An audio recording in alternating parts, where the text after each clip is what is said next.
This video will help you sleep and relax. But before we begin, I would like to know which city you're from and what time you're watching this.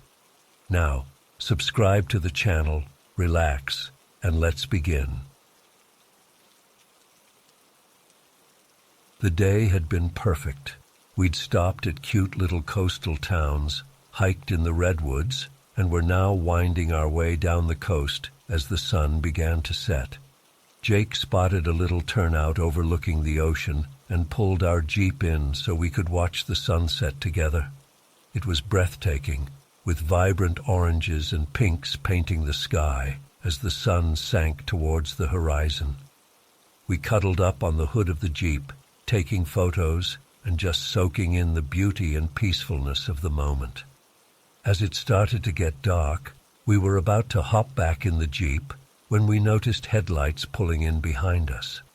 At first I didn't think much of it, probably just another couple stopping to enjoy the view. But then I got an uneasy feeling in the pit of my stomach as I realized the car was blocking us in. It was a sleek black BMW, and the driver was just sitting there with the engine idling. Jake and I exchanged a nervous glance. He squeezed my hand reassuringly and said, "Let's just get in the Jeep and go." We quickly slid off the hood and I fumbled for the door handle, my heart starting to race. Just as we were about to get in, the BMW's door opened and a man got out. He looked to be in his 40s or 50s, dressed in dark jeans and a black leather jacket. Something about him immediately set off alarm bells. He had this intense, predatory look in his eyes that made my skin crawl. "Hey there," he called out in an overly friendly tone that didn't match his expression. "Beautiful night, isn't it?" Jake stepped slightly in front of me protectively. "Yep, it sure is. We were just heading out, though." The man took a few steps closer, ignoring Jake's obvious hint. "What brings you two out here? Not many people know about this little spot." I could feel Jake tensing beside me. "Just enjoying the drive. Like I said, we really need to get going." The man's eyes flicked between us, a strange smile playing on his lips. "No need to rush off. Why don't you stay and chat a while? I've got some beers in my car if you want to have a drink and enjoy the view." Alarm bells were blaring in my head now. This guy was seriously creeping me out, and I just wanted to get the hell out of there. Jake must have felt the same because he firmly said, "Thanks, but we don't drink. We really do need to leave now."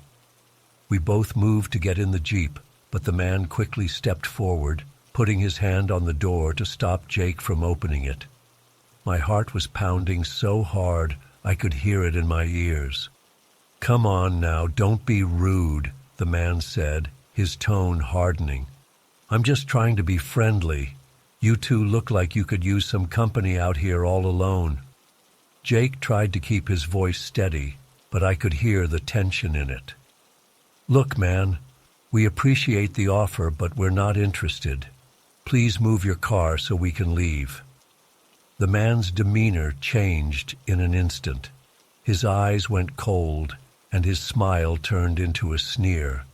"Who's gonna make me move it, tough guy? You?" He took another step towards Jake in a clearly threatening manner. I was frozen in fear, my mind racing. Were we about to be robbed, attacked, or worse? We were miles from anywhere with no cell service. No one knew exactly where we were. Jake's voice shook slightly as he said, "We don't want any trouble. Just let us go." The man laughed, a chilling sound devoid of any real humor. "Oh, it's far too late for that. You two picked the wrong spot to stop tonight." He reached behind his back and I was sure he was about to pull out a gun. Jake must have thought the same because he suddenly shoved the guy hard, catching him off guard. "Get in the Jeep!" Jake yelled at me. I snapped out of my frozen state and scrambled into the passenger seat as Jake leapt behind the wheel. The man was already recovering, lunging for the driver's side door. Jake managed to slam it shut just in time, the man's fingers barely missing getting caught. Jake fumbled with the keys, his hands shaking. The engine roared to life just as the man started pounding on the window. "You're not going anywhere," he snarled, his face contorted with rage. I was sobbing in terror at this point, screaming at Jake to go. He threw the Jeep into reverse, tires squealing as we shot backwards. The man had to jump out of the way to avoid getting hit. Jake cranked the wheel hard, the Jeep fishtailing as he shifted into drive. For one horrible moment I thought we were going to go over the cliff, but Jake managed to straighten us out. We fishtailed onto the highway, the engine roaring as Jake floored it. I twisted around in my seat to look behind us. The man was running back to his car. "He's coming after us," I cried. Jake pressed the gas pedal to the floor, the Jeep's engine straining as we raced down the winding coastal highway. The BMW's headlights appeared in the rearview mirror, rapidly gaining on us. My hands were shaking so bad I could barely dial 911 on my phone. Of course, there was no signal. I kept trying desperately as Jake swerved around the curves, the BMW right on our tail. "Hold on!" Jake yelled as we came to a particularly sharp turn. He took it way too fast, and for a terrifying moment I was sure we were going over the edge. But somehow he kept control, the Jeep's tires squealing in protest. The BMW wasn't so lucky. I saw its headlights swing wide and then suddenly disappear. There was a horrific screech of metal on rock, and then silence. Jake didn't slow down for several more miles, both of us too scared to say anything. Finally, we saw lights ahead, a gas station.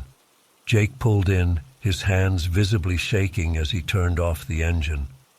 We sat there for a moment in shocked silence before bursting into tears and clinging to each other. When we had calmed down enough to speak, we debated what to do. Should we call the police? Go back and see if the guy was okay? In the end, we were too terrified to do either. We got back on the highway and drove straight through the night to get home. It's been 2 weeks now, and I still have nightmares about that night. I keep wondering who that man was and what he wanted with us. Was he just some creep or something much worse? When I close my eyes, I can still see that predatory look in his eyes, still hear the rage in his voice. Jake and I have talked about reporting it, but we're afraid of getting in trouble for leaving the scene of an accident. And honestly, a part of me hopes the guy didn't survive that crash. I know that's terrible, but the thought of him still out there, possibly hurting other people, makes me sick. I don't know if I'll ever feel safe on a deserted road again. That one moment of beauty and peace shattered by pure terror. I'm just grateful Jake and I made it out alive, but I can't shake the feeling that we came much closer to a horrible fate than we'll ever know.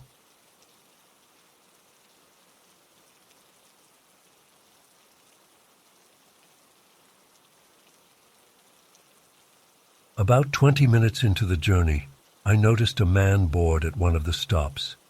He immediately caught my attention, not in a good way.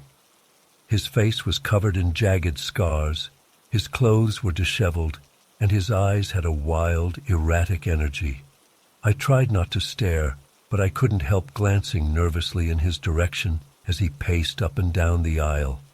Suddenly, he stopped right next to my seat. Before I could react, he plopped down beside me, invading my personal space. The smell of body odor and stale cigarettes was overwhelming. I shifted uncomfortably, trying to inch away, but I was trapped between him and the window. "Hey there, pretty lady," he growled, his bloodshot eyes boring into mine. "Looks like today's your lucky day. You get to help me with a little project." My heart started racing. I tried to keep my voice steady as I replied, "I'm sorry, but I don't think I can help you. I need to focus on studying for my exam." He laughed, a chilling, maniacal sound. "Oh, you'll help me all right, unless you want things to get real ugly." He reached into his jacket pocket, and I caught a glimpse of something metallic. A knife? A gun? I didn't want to find out. What? What kind of project? I asked hesitantly, trying to buy time as I frantically looked around for help. The other passengers seemed oblivious to my predicament. "I'm going to kill my old man," he declared matter-of-factly. "Bastards had it coming for years, and you're going to help me do it." I felt like I was going to be sick. This couldn't be happening. I took a deep breath, trying to channel everything I'd learned about de-escalation techniques for unstable individuals. "That sounds like a very serious decision," I said carefully. "Maybe we could talk about why you feel that way. I'm actually studying psychology, so I'd be happy to listen." His eyes narrowed suspiciously. "You one of them head shrinks, trying to get inside my brain?" No, I assured him quickly. "I'm just a student, but I do care about mental health and helping people work through difficult emotions." He snorted derisively. "Difficult emotions? Lady, you have no idea. My dad beat me and my mom for years, made my life a living hell. Now it's time for payback." I nodded sympathetically, desperately searching for the right words to diffuse the situation. "That sounds incredibly traumatic. I'm so sorry you went through that. But hurting your father won't undo the pain he caused. There are other ways to heal and move forward." "Don't give me that bullshit," he snarled, slamming his fist on the seat. A few passengers glanced our way, but quickly averted their eyes. Women are all the same, weak, pathetic, just like my mom who never stood up to him. Well, I'm doing what she never had the guts to do. I flinched at his outburst, my heart pounding so hard I thought it might burst out of my chest. But I forced myself to stay outwardly calm. Any sign of fear or aggression could set him off. "I understand you're in a lot of pain," I said gently. "But I'm not weak, and neither was your mom. It takes incredible strength to survive abuse. You're strong too. You survived. Now you have a chance to break the cycle of violence." For a moment, I thought I saw a flicker of doubt in his eyes. But then his face hardened again. "Enough talk. Here's what's going to happen. You're coming with me to my dad's place. You'll distract him while I sneak up behind him. One slice across the throat, and it'll all be over." I felt myself start to tremble. This was escalating fast, and I was running out of options. I had to act now.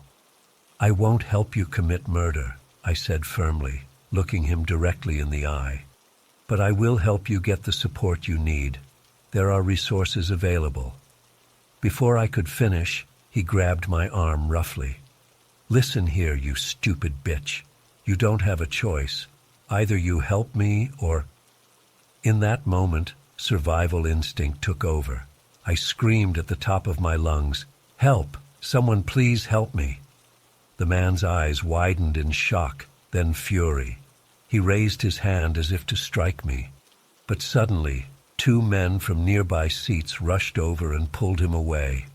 Other passengers crowded around, forming a protective barrier. "Are you all right, miss?" a kind-faced older woman asked me. I nodded mutely, still shaking. The conductor hurried over, assessing the situation. "We've alerted the authorities. They'll be waiting at the next station." But when we pulled into the station 5 minutes later, the man had somehow managed to slip away in the chaos. The police took my statement, but I knew the chances of finding him were slim. As I sat there giving my report, the full weight of what had just happened hit me. I broke down sobbing, my whole body trembling uncontrollably. The kind woman from earlier stayed with me, holding my hand and murmuring words of comfort. It's been months since that terrifying encounter, but the trauma lingers. I still take the train to class, but now every ride is filled with anxiety. I'm constantly on edge, scrutinizing every passenger who boards. Sometimes I think I see his scarred face in the crowd and panic grips me. I wonder if he ever went through with his plan to kill his father. I wonder if he's out there somewhere, planning his next violent act. Most of all, I wonder how close I came to becoming another victim that day. They say time heals all wounds, but some wounds leave scars that never fully fade. That train ride changed me forever. I'm more cautious now, more aware of the darkness that can lurk behind a stranger's eyes. But I'm also more determined than ever to pursue my studies in psychology, because I know firsthand how desperately mental health support is needed in this world. I don't know if I'll ever feel truly safe on public transportation again, but I refuse to let fear control my life. Each day is a struggle, but I'm slowly reclaiming my sense of security. And maybe, just maybe, my experience will help me better understand and help others who are battling their own inner demons.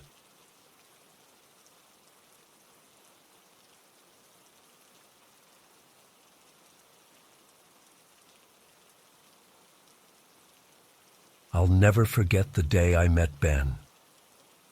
It was a crisp autumn afternoon in Vancouver, and I was sitting alone at a coffee shop, lost in thought. This tall, muscular guy with piercing blue eyes sat down at my table without even asking. He just plopped down his coffee mug and said, "Mind if I join you? You look like you could use some company." I was taken aback, but something about his easy confidence intrigued me. We got to talking, and Ben was full of wild stories about his supposed time as a mercenary. At first I thought he was just bullshitting to impress me, but there was an intensity in his eyes when he spoke that made me wonder. Over the next few weeks we started hanging out more. Ben was always up for grabbing a beer or going on some random adventure. He had this magnetic personality that drew people in, but there was also something off about him. Little things that set my nerves on edge, like the time we were at a bar and this drunk girl stumbled past us. Ben's eyes followed her and he muttered, "That one would be easy to take home, slip something in her drink and she'd never know what hit her." He said it so casually, like he was commenting on the weather. I laughed nervously, hoping he was joking, but the predatory look in his eyes made my skin crawl. Another time, we were walking through a sketchy part of town late at night. Some guy bumped into Ben, and Ben absolutely lost it. He grabbed the guy by the throat and slammed him against a wall. I had to physically pull Ben off him. The rage in Ben's eyes was terrifying. It was like a switch had flipped, and he became a different person entirely. But the incident that really freaked me out happened about 6 months after we met. We were hanging out at Ben's apartment, having a few beers. Ben was in a weird mood that night, drinking way more than usual. He started rambling about his mercenary days again, but this time the stories were darker. He talked about eliminating targets and cleaning up loose ends in a way that made my blood run cold. At one point, he got up and stumbled over to a locked cabinet. "Want to see something cool?" he slurred, fumbling with the keys. My heart was pounding as he swung open the cabinet door. Inside was an arsenal of weapons, guns, knives, even what looked like explosives. Ben picked up a wicked-looking combat knife and started twirling it between his fingers.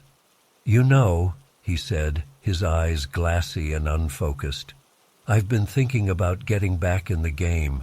There's good money to be made if you know the right people." He paused, staring at me intently. "You ever wonder what it feels like to take a life?" I felt like I couldn't breathe. Every instinct was screaming at me to get out of there. I mumbled some excuse about needing to use the bathroom and bolted. As soon as I was out of his apartment, I ran. I didn't stop until I was blocks away, gasping for air. After that night, I started distancing myself from Ben. I'd make excuses when he wanted to hang out, always had other plans. But he kept calling. kept showing up at places he knew I frequented. It was like he could sense I was pulling away, and it made him more persistent. Things came to a head one night in late 2018.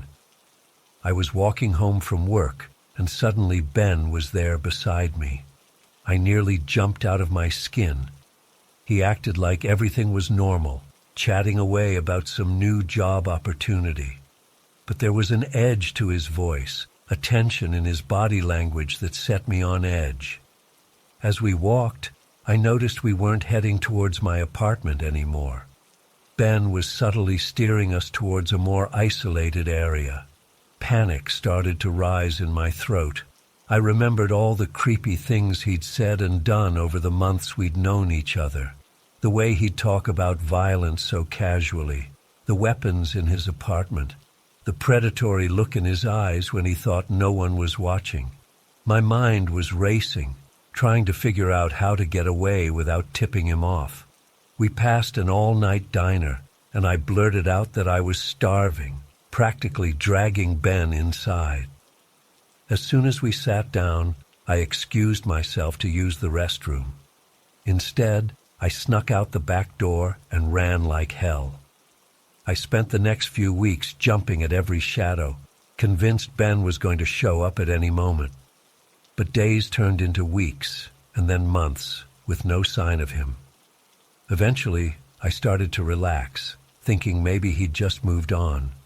But then, about 6 months after that night, I saw something on the news that made my blood run cold. They were reporting on a string of unsolved murders in the city. As they showed a map of where the bodies had been found, I realized with horror that it matched up almost exactly with places Ben and I used to hang out.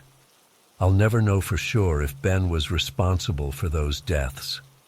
But thinking back on all the red flags I'd ignored, all the disturbing things he'd said and done, I'm convinced I had a very close brush with a dangerous predator. The thought of what might have happened if I hadn't gotten away that night still gives me nightmares. I've moved since then, changed my number, deleted all my old social media. But sometimes, when I'm walking alone at night, I still find myself looking over my shoulder, wondering if Ben is out there somewhere, waiting to finish what he started. The whole experience taught me a harsh lesson about trusting my instincts. If something feels off about a person, there's usually a good reason for it. I'm just grateful I realized the danger before it was too late. But I'll always wonder how many others weren't so lucky. I still have trouble sleeping some nights, plagued by memories of Ben's cold blue eyes and the casual way he talked about violence. Part of me wants to go to the police with my suspicions, but I have no real proof. Just a gut feeling and a collection of unsettling memories. Sometimes I catch myself scanning crowds, half expecting to see Ben's face. It's been years now, but the fear never fully goes away. I've tried therapy, meditation, even moving to a new city, but the shadow of that friendship still looms large in my mind.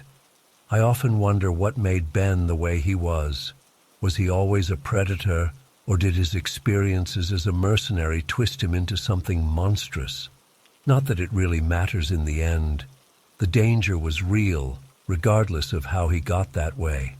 I've become hyper-vigilant about the people I let into my life now. Maybe too much so. It's hard to form close friendships when you're always wondering if the person across from you is hiding some dark secret. But I'd rather be lonely than end up as another unsolved case on the evening news. Sometimes I think about reaching out to Ben's other friends, warning them about what I experienced. But then I remember the weapons in his apartment, the cold look in his eyes when he talked about killing. The risk feels too great, so I stay quiet, carrying this burden alone, always watching, always wary, because I know firsthand how easy it is to be drawn in by a charming smile and a magnetic personality, and how quickly that charm can turn to something far more sinister. I hope that by sharing my story, I can help others recognize the warning signs I missed. Trust your gut. Don't ignore red flags. And if something feels off, get out before it's too late. You never know when you might be face to face with a true predator.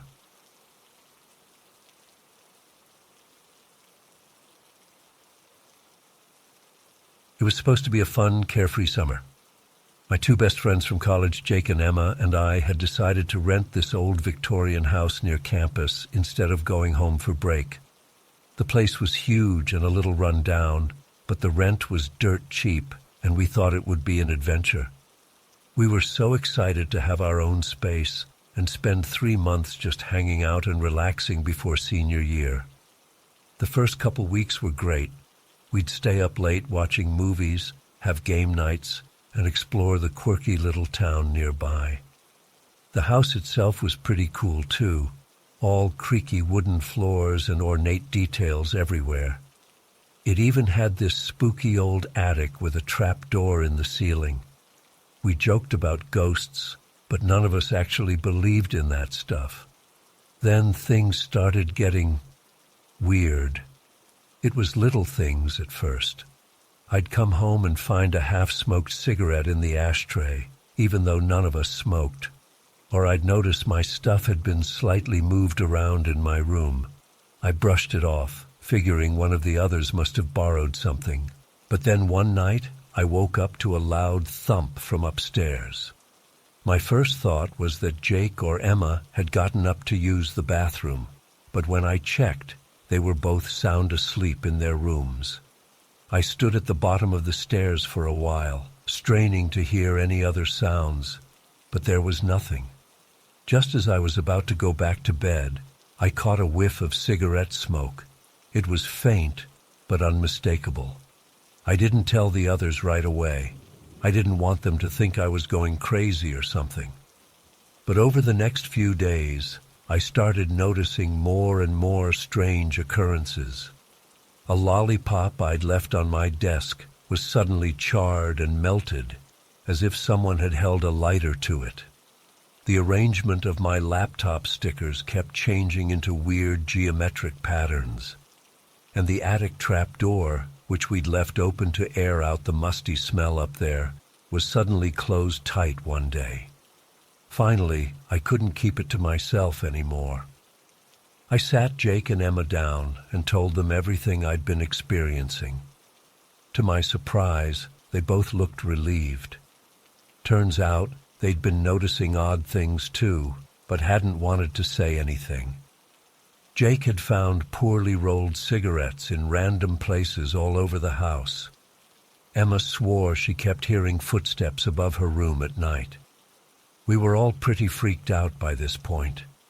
The only explanation we could come up with was that someone else was living in the house, probably hiding out in the attic.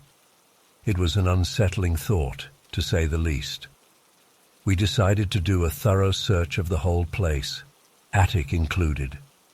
The next day, we psyched ourselves up and headed upstairs to check out the attic. Jake brought a baseball bat just in case. My heart was pounding as we approached the trap door. Emma reached up and gave it a tug, but it wouldn't budge. It was like it had been nailed shut from the other side. We stood there in shocked silence for a moment. Then we heard it, a soft scraping sound coming from above, like someone dragging something across the floor. We all looked at each other with wide eyes. There was definitely someone up there. Jake started pounding on the trap door, yelling for whoever it was to come out. The scraping stopped abruptly. For a long, tense moment, there was no sound at all. Then we heard quick, light footsteps moving away from the door. We ran outside, thinking maybe we'd see someone trying to escape from an attic window. But there was nothing. No open windows, no figure darting across the yard. Just the old house looming over us, looking more ominous than ever. We were seriously freaked out now. Emma wanted to call the cops right away, but Jake and I weren't so sure. What if they didn't believe us? Or worse, what if they did a search and found nothing, leaving us alone in the house with whoever was hiding there. In the end, we decided to set up our own stakeout. We took turns staying awake all night, watching the attic door and listening for any sounds. But for 3 nights straight, nothing happened. No footsteps, no cigarette smoke, nothing out of place. It was like whoever, or whatever, was up there, knew we were onto them and was laying low. By the 4th night, we were exhausted and on edge. None of us had been sleeping well, jumping at every little creak or shadow. We were starting to wonder if we'd imagined the whole thing. Maybe the stress of finals and moving had just gotten to us. I remember I was dozing off on the couch around 3 a.m. when I heard it, the distinct sound of the attic door creaking open. I sat up, heart racing, and saw a shadowy figure descending the stairs. In the dim light, I couldn't make out any features. It was just a dark silhouette, moving with an unnatural, jerky gait. I tried to call out to Jake and Emma, but my voice caught in my throat. I was frozen in place, watching as the figure reached the bottom of the stairs and turned towards me. That's when I noticed the smell, a sickly sweet odor mixed with cigarette smoke and something else, something rotten. The figure took a step towards me, and I finally found my voice. I screamed at the top of my lungs, jolting Jake and Emma awake. The lights flicked on, and in that instant, the figure vanished. 1 second it was there, and the next, nothing. We searched the entire house, but found no trace of an intruder. The attic door was shut tight again. Outside, all was quiet. It was like nothing had happened at all. We didn't sleep another night in that house. We packed our stuff and left the next morning, crashing with friends until we could find a new place to rent. We told the landlord some story about a family emergency to get out of our lease. To this day, I don't know what really happened in that old Victorian house. Was it all in our heads, some elaborate prank, or something else? I've tried to rationalize it, to come up with logical explanations, but deep down, I know what I saw, what I felt. Sometimes I still wake up in the middle of the night, the phantom smell of sweet rot and cigarettes in my nose, and I wonder about that dark figure on the stairs and what might have happened if I hadn't screamed when I did.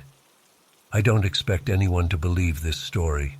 Hell, I'm not sure I believe it myself most days. But I know what I experienced, and I'll never forget that summer in the haunted Victorian house. Whatever was in there with us, I hope it stays there, and that no one else ever has to go through what we did.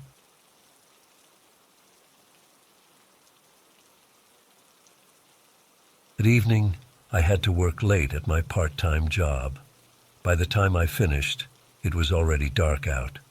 I walked to the nearest bus stop, knowing I'd probably have to wait a while. The streets were deserted, and I couldn't shake this uneasy feeling.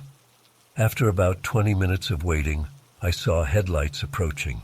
At first, I felt relieved thinking it was the bus, but as it got closer, I realized it was just a regular car.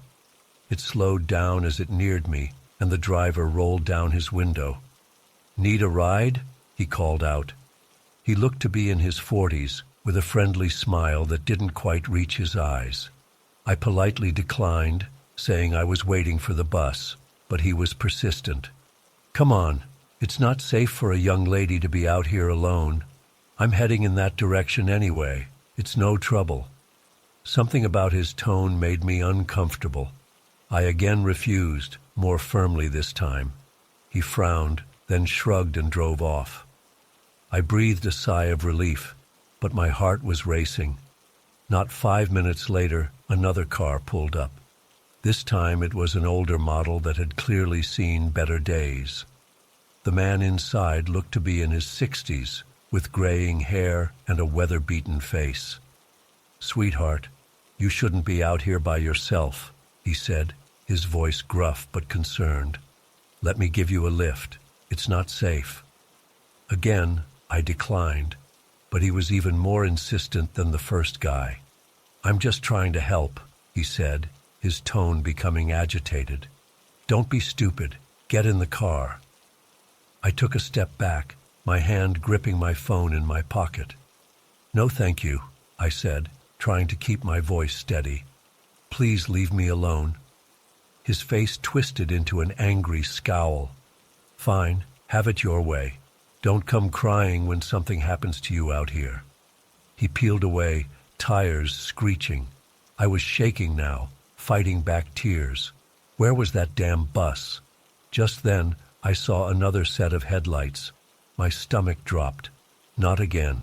But this time, it really was the bus. I've never been so relieved to see public transportation in my life. As I climbed aboard, I couldn't shake the feeling that I'd narrowly avoided something terrible. The bus was empty, except for the driver, an older woman who gave me a concerned look. "You okay, honey?" she asked. "You look spooked." I nodded, not trusting myself to speak. As we drove through the dark, empty streets, I kept replaying those encounters in my head. What if I had gotten in one of those cars? What would have happened? I thought I was in the clear, but my ordeal wasn't over yet. About halfway through the route, a man got on at one of the stops. He was the only other passenger, and he chose to sit right behind me despite the entire bus being empty. I could feel his eyes on me, making the hair on the back of my neck stand up. I clutched my bag tighter, trying to appear calm while my mind raced through possible escape scenarios. "Where you headed?" he asked, his voice low and gravelly. I mumbled a vague response, not wanting to give him any information, but he kept talking, asking increasingly personal questions. Where did I work? Did I live alone? Did I have a boyfriend? I gave short, non-committal answers, hoping he'd take the hint. He didn't. Instead, he moved to the seat right next to me. "You're very pretty," he said, leaning in close. I could smell alcohol on his breath. "We should grab a drink sometime." I shifted away, pressing myself against the window. "No, thank you," I said firmly. "Please leave me alone." His demeanor changed instantly. "Stuck-up bitch," he snarled. "Think you're too good for me?" I looked desperately at the driver, silently pleading for help. She met my eyes in the rearview mirror and seemed to understand. At the next stop, she pulled over and turned to face us. "Sir, I'm going to have to ask you to move to another seat or get off the bus," she said sternly. He grumbled but complied, moving to the back.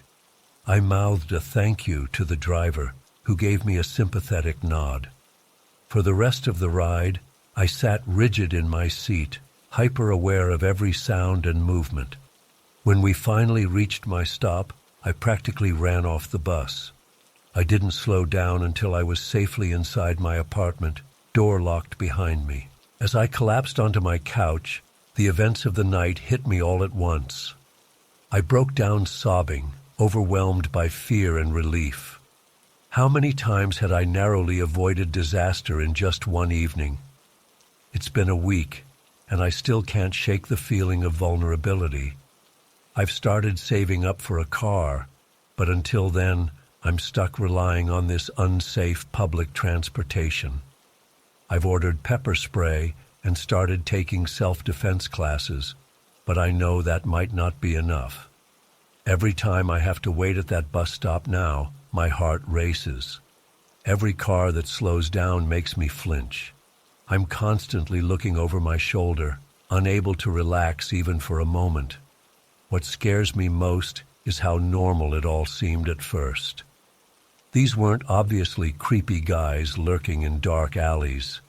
They were ordinary-looking men, the kind you'd pass on the street without a second glance. How many other predators are out there, hiding in plain sight? I keep wondering what would have happened if I'd made different choices that night. What if I'd accepted one of those rides? What if that bus driver hadn't intervened? The possibilities haunt me. I know I'm lucky.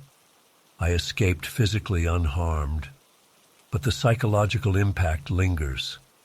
I no longer feel safe in my own neighborhood. I'm constantly on edge, second-guessing every interaction. I'm sharing this story as a warning to others, especially women who rely on public transportation in isolated areas. Trust your instincts. Don't be afraid to be rude if something feels off. And please, look out for each other. I don't know if I'll ever feel completely safe again, but I'm determined not to let fear control my life. I'm taking precautions, staying vigilant, and hoping that by sharing my experience, I can help prevent someone else from going through something similar or worse. To anyone reading this who's had a similar experience, you're not alone. And to those who haven't, please be aware of the dangers that exist, even in seemingly safe situations. Stay safe out there, everyone.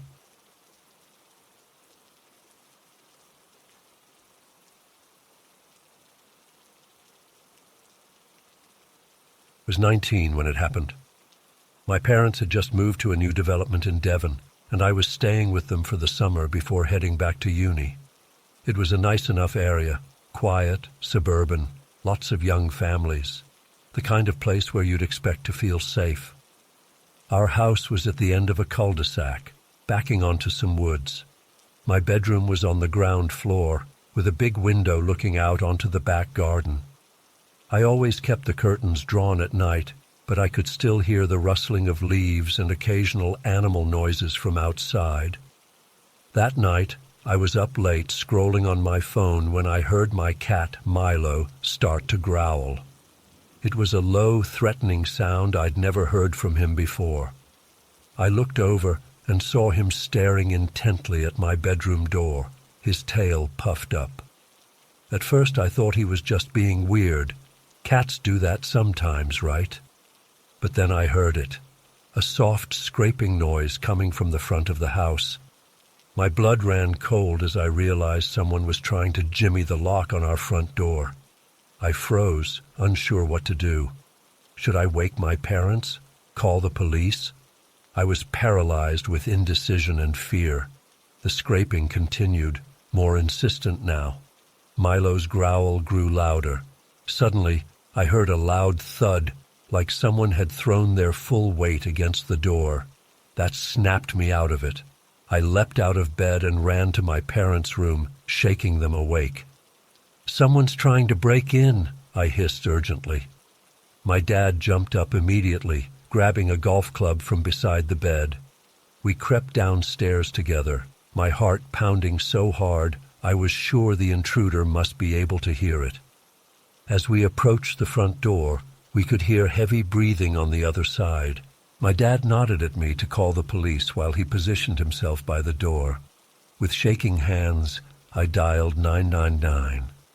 Just as the operator answered, there was a final loud thud against the door. Then silence. My dad cautiously peered out the window beside the door. "He's running away," he whispered. I relayed this to the operator, who said they'd send a car to check things out. We spent the next hour pacing nervously, jumping at every little sound. When the police finally arrived, they found signs of attempted forced entry, but no sign of the intruder. Sleep was impossible that night. I kept replaying those terrifying moments in my head, imagining what might have happened if the lock had given way. We beefed up our security after that. New locks, alarm system, the works. But I never felt truly safe in that house again. Years passed. I moved out, got my own place in the city. My parents stayed in Devon, settling into their quiet suburban life. I thought the whole incident was behind us. Then, last month, I got a frantic call from my mum in the middle of the night. Her voice was shaking as she told me what happened. She'd been up late reading when Milo, yes, same cat, he's ancient now, started growling and staring at the front door, just like that night years ago. Mum said she felt a chill run down her spine, remembering my story. She crept to the window and peeked out. There, illuminated by the porch light, was a man trying to pick the lock on the front door. Mum said she was frozen in terror, watching this stranger working at the lock with what looked like professional skill. Then, as if sensing he was being watched, the man suddenly looked up and locked eyes with her through the window. She said his face was expressionless, almost blank, but his eyes, she said they were filled with a cold, predatory intelligence that made her blood run cold. They stared at each other for what felt like an eternity. Then, without a word, the man turned and walked calmly away into the darkness. Mum called the police, of course, but by the time they arrived, there was no trace of the intruder, just like last time. The really scary part? Mum swears it was the same man from all those years ago. Older, but unmistakably the same person. I've been staying with my parents since it happened, too scared to leave them alone. We've upgraded the security system again, installed cameras everywhere. But it doesn't feel like enough. Every night I lie awake listening for any strange sounds. Every shadow makes me jump. I can't shake the feeling that he's out there, watching, waiting for another opportunity. The police say there's not much they can do without more evidence. They've increased patrols in the area, but it's a big neighborhood, and they can't be everywhere at once. I've spent hours online, searching for similar stories, trying to find any information that might help. But there's nothing. No pattern of break-ins, no reports of a serial home invader in the area. It's like this man is a ghost, appearing only to terrorize my family. What does he want? Why us? Why come back after all these years? The questions keep me up at night, but there are no answers. I'm writing this partly to warn others, partly in hopes that someone out there might have experienced something similar and can offer advice. But mostly, I think I'm writing it to try and process my own fear and confusion. I don't know what to do. Moving isn't really an option. My parents love this house and the neighborhood, and who's to say he wouldn't follow us? So we wait, and we watch, and we jump at every sound in the night, always wondering, will tonight be the night he comes back? And if he does, will our luck hold out again? I never thought I'd be living in a real-life horror story, but here I am, constantly looking over my shoulder, afraid in my own home. If anyone has any advice or similar experiences, please share. I don't know how much longer I can live like this. For now, all I can do is stay vigilant and hope that somehow, some way, this nightmare will end. But deep down, I have a sinking feeling that this is only the beginning.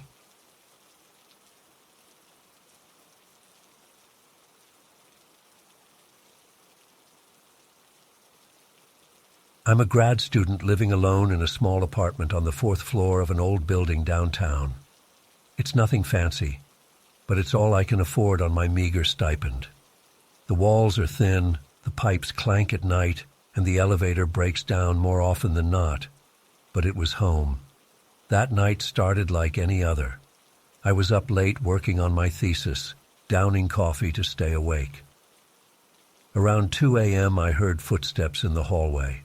Not unusual, plenty of students keep odd hours. But something about the rhythm seemed off. 2 sets of heavy footfalls, moving slowly and deliberately. Curious, I crept to my door and peered through the peephole. 2 men I'd never seen before were making their way down the hall, stopping at each apartment. They'd knock, wait a moment, then move on to the next door. They were dressed oddly for the warm night. Long coats and hats pulled low. As they got closer, I could hear them muttering to each other in a language I didn't recognize. It sounded Eastern European, maybe. Their voices were low and gruff. A chill ran down my spine. I held my breath as they reached my door. One of them raised his fist to knock, but the other grabbed his wrist, shaking his head. They stared at my door for what felt like an eternity, I was sure they could hear my heart pounding. Finally, they moved on. I stayed frozen at the door, straining to hear where they went. The footsteps faded, then silence. After a few minutes, I heard the stairwell door creak open and slam shut. I collapsed on my couch, trembling. Who were those men? What did they want? I tried to convince myself it was nothing, maybe confused delivery guys or drunks who got off on the wrong floor. But deep down, I knew something wasn't right. Sleep was impossible after that. I paced my apartment, jumping at every little noise. As the sun came up, I finally dozed off for a few restless hours. I woke to pounding on my door. Panicked, I scrambled for my phone, ready to call 911. But then I heard my neighbor Jen's voice. "Hey, you awake? Open up, I need to talk to you." I hesitated, still on edge from the night before. But Jen was harmless. We'd shared a few glasses of wine and gossip sessions since I moved in. I opened the door, keeping the chain latched. Jen's face was pale, her eyes wide and red-rimmed like she'd been crying. "Did you hear anything weird last night?" she asked in a rush. My stomach dropped. "Why? What happened?" She glanced nervously down the hall before lowering her voice. "Someone broke into Mrs. Chen's apartment. She's in the hospital." Mrs. Chen was our elderly neighbor across the hall. Sweet lady, always bringing over dumplings and fussing over us girls living alone. "Oh my God," I whispered. "Is she okay?" Jen shook her head. "I don't know. The police were here earlier asking questions. Did you see anything?" I hesitated. Should I tell her about the men in the hallway? But what if I was wrong? What if it was just a coincidence? I'm not sure," I stammered. "I thought I heard something, but I was half asleep." Jen nodded, looking disappointed. "Yeah, me too. Look, be careful, okay? Keep your door locked."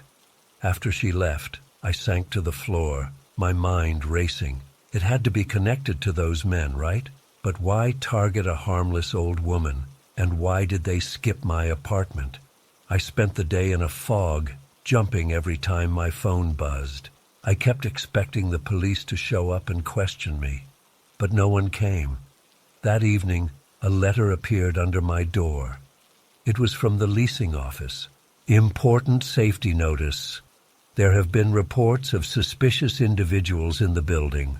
Do not open your door to anyone you don't know. Report any unusual activity immediately." My hands shook as I read it. So it wasn't just me. Whatever was happening, it was real. I triple-checked my locks and wedged a chair under the doorknob. Sleep was out of the question. I curled up on the couch with all the lights on, clutching my phone.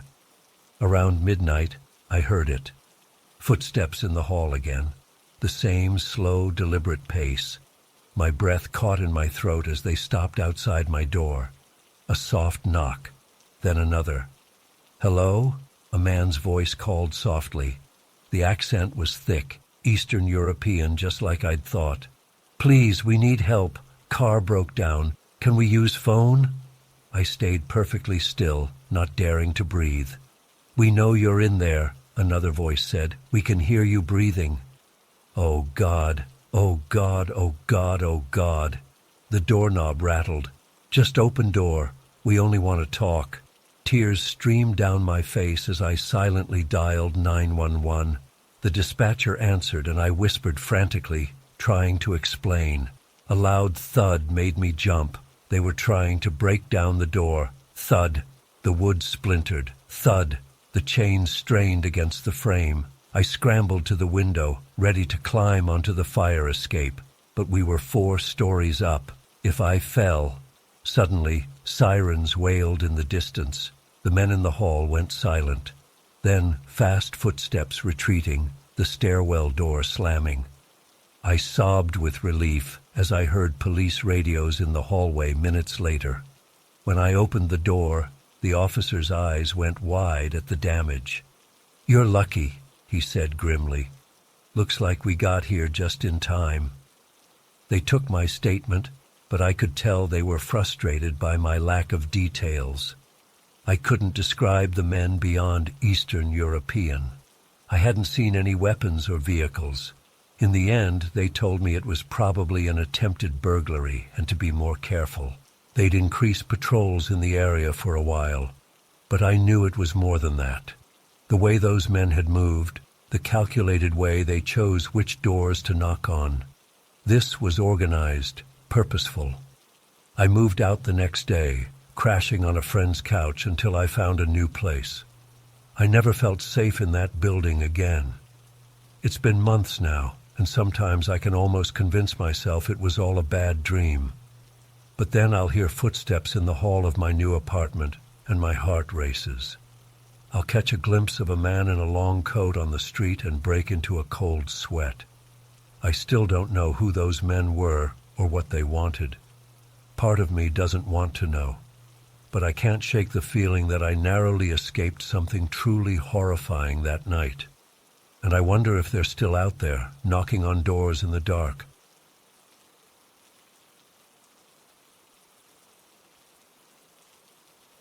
I still can't believe this happened to me. It's been months, but I'm shaking just thinking about it. I guess I should start from the beginning. I'm 17, and like most kids my age, I spend a lot of time online. Last year, I joined this Discord server for a game I was really into. That's where I met Tom and Steve. They seemed cool at first, funny, smart, into the same stuff as me. We started chatting more and more, both in the server and in DMs. Looking back, I should have seen the red flags. They were always asking for more personal info. Where I lived, what school I went to, stuff like that. I was naive and thought we were just becoming close friends. I even gave them my Instagram handle at one point. Things started getting weird about 2 months in. Tom would message me constantly, getting upset if I didn't reply right away. Steve kept trying to video chat, even though I said I wasn't comfortable with that. They'd make jokes about coming to visit me someday. I tried to create some distance, but they'd guilt-trip me about it. I thought we were friends, Tom would say. Or Steve would go on about how depressed he was and how talking to me was the only thing that made him happy. I felt trapped. The first really scary incident happened in March. I was walking home from school when I got a Discord notification. It was a picture from Tom, of me, right at that moment, from across the street. My blood ran cold. I looked around frantically but didn't see anyone. I ran the rest of the way home and locked myself in my room. Tom was blowing up my phone, asking why I ran, saying he just wanted to surprise me. I was terrified. How did he know where I lived? How long had he been following me? I told my parents what happened, but I was too embarrassed to admit how much personal info I'd shared online. They brushed it off as probably just a coincidence, some random guy taking a picture that happened to look like me. I wanted to believe that too. For a few weeks, things seemed to calm down. Tom apologized for scaring me, said it was just a prank gone wrong. I started to think maybe I had overreacted. But then came the night that still gives me nightmares. It was around 2 a.m. I was up late working on a school project when I heard a tapping sound. At first I thought it was just the house settling or something, but it kept going, getting louder. I realized it was coming from my window. I froze, afraid to even breathe. The tapping turned into a light scratching noise. Then I heard a voice, Steve's voice, whispering my name. I was on the second floor. There was no way he should have been able to reach my window. I don't know how long I sat there, paralyzed with fear. Eventually the noises stopped. When sunlight started peeking through the curtains, I finally worked up the courage to look outside. There was nothing there, no signs anyone had been at my window. I tried to convince myself it had all been a dream, but I knew it wasn't. The next day, Steve messaged me like nothing had happened. He casually mentioned having a dream about visiting me. I felt sick.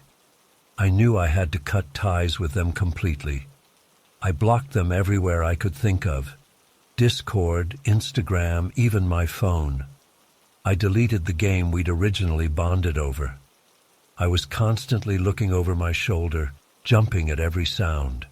For a while, it seemed like it worked. Weeks went by with no contact from them. I started to relax a little, to feel safe in my own home again. I should have known better. My 17th birthday was last week. I came home from school to find a card waiting for me. No return address, just my name in unfamiliar handwriting. I opened it, thinking maybe it was from a relative. Inside was a printed photo of me sleeping in my bed, clearly taken through my window. Scrawled below it were the words, "Happy birthday, we'll always be watching over you." I haven't slept properly since. I'm too scared to tell my parents. What if Tom and Steve do something to hurt them? The police probably won't do anything without proof. I don't know what to do. Every noise makes me jump. I feel like I'm going crazy. I know they're out there, watching, waiting. What do they want from me? Why won't they leave me alone? I'm so tired of being scared all the time. Sometimes I think about just giving in, messaging them back, anything to make this stop. But I'm terrified of what might happen if I do. I don't know how this is going to end. All I know is that I'll never feel truly safe again. To anyone reading this, please be careful online. You never really know who's on the other side of the screen. I learned that lesson the hard way, and I'm still paying for it. I keep hoping I'll wake up and realize this was all just a horrible nightmare. But every day, I open my eyes and remember that this is my reality now. Living in constant fear, always looking over my shoulder, wondering when or if they'll make their next move. The worst part is not knowing their end game. Do they just want to scare me? Are they planning something worse? The uncertainty is almost as bad as the fear itself. I've taken every precaution I can think of, changed all my passwords, made all my social media private, even convinced my parents to install a security system. But I can't shake the feeling that it's not enough. They found ways to get to me before. Who's to say they won't do it again? Sometimes I catch myself wondering if I'm just being paranoid. Maybe that photo in the birthday card was just an old one they had, and they're not actually still watching me. But then I remember the terror I felt hearing Steve's voice outside my window, seeing that picture Tom took of me on the street. This is real, and it's not going away. I've thought about changing my name, moving away, starting over somewhere new. But would that even help? In this digital age, is it even possible to truly disappear? For now, all I can do is try to live my life as normally as possible while staying vigilant. Every day that passes without incident is both a relief and a source of new anxiety. Are they biding their time, or have they finally given up? I don't know if I'll ever have answers to all my questions. All I know is that this experience has changed me forever. I'll never take my privacy or safety for granted again, and I'll always be looking over my shoulder, wondering if today is the day Tom and Steve will reappear in my life. To anyone out there who might be going through something similar, you're not alone, and it's not your fault. We trust too easily sometimes, especially online. All we can do is learn from our mistakes and try to protect ourselves and others in the future. I hope that by sharing my story, I might help someone else avoid the nightmare I'm living. Be careful who you trust online. Once you let someone in, it can be nearly impossible to get them out again. As for me, I'll keep living my life one day at a time, trying not to let the fear consume me. But I'll always be wondering, are they watching me right now? And what will they do next?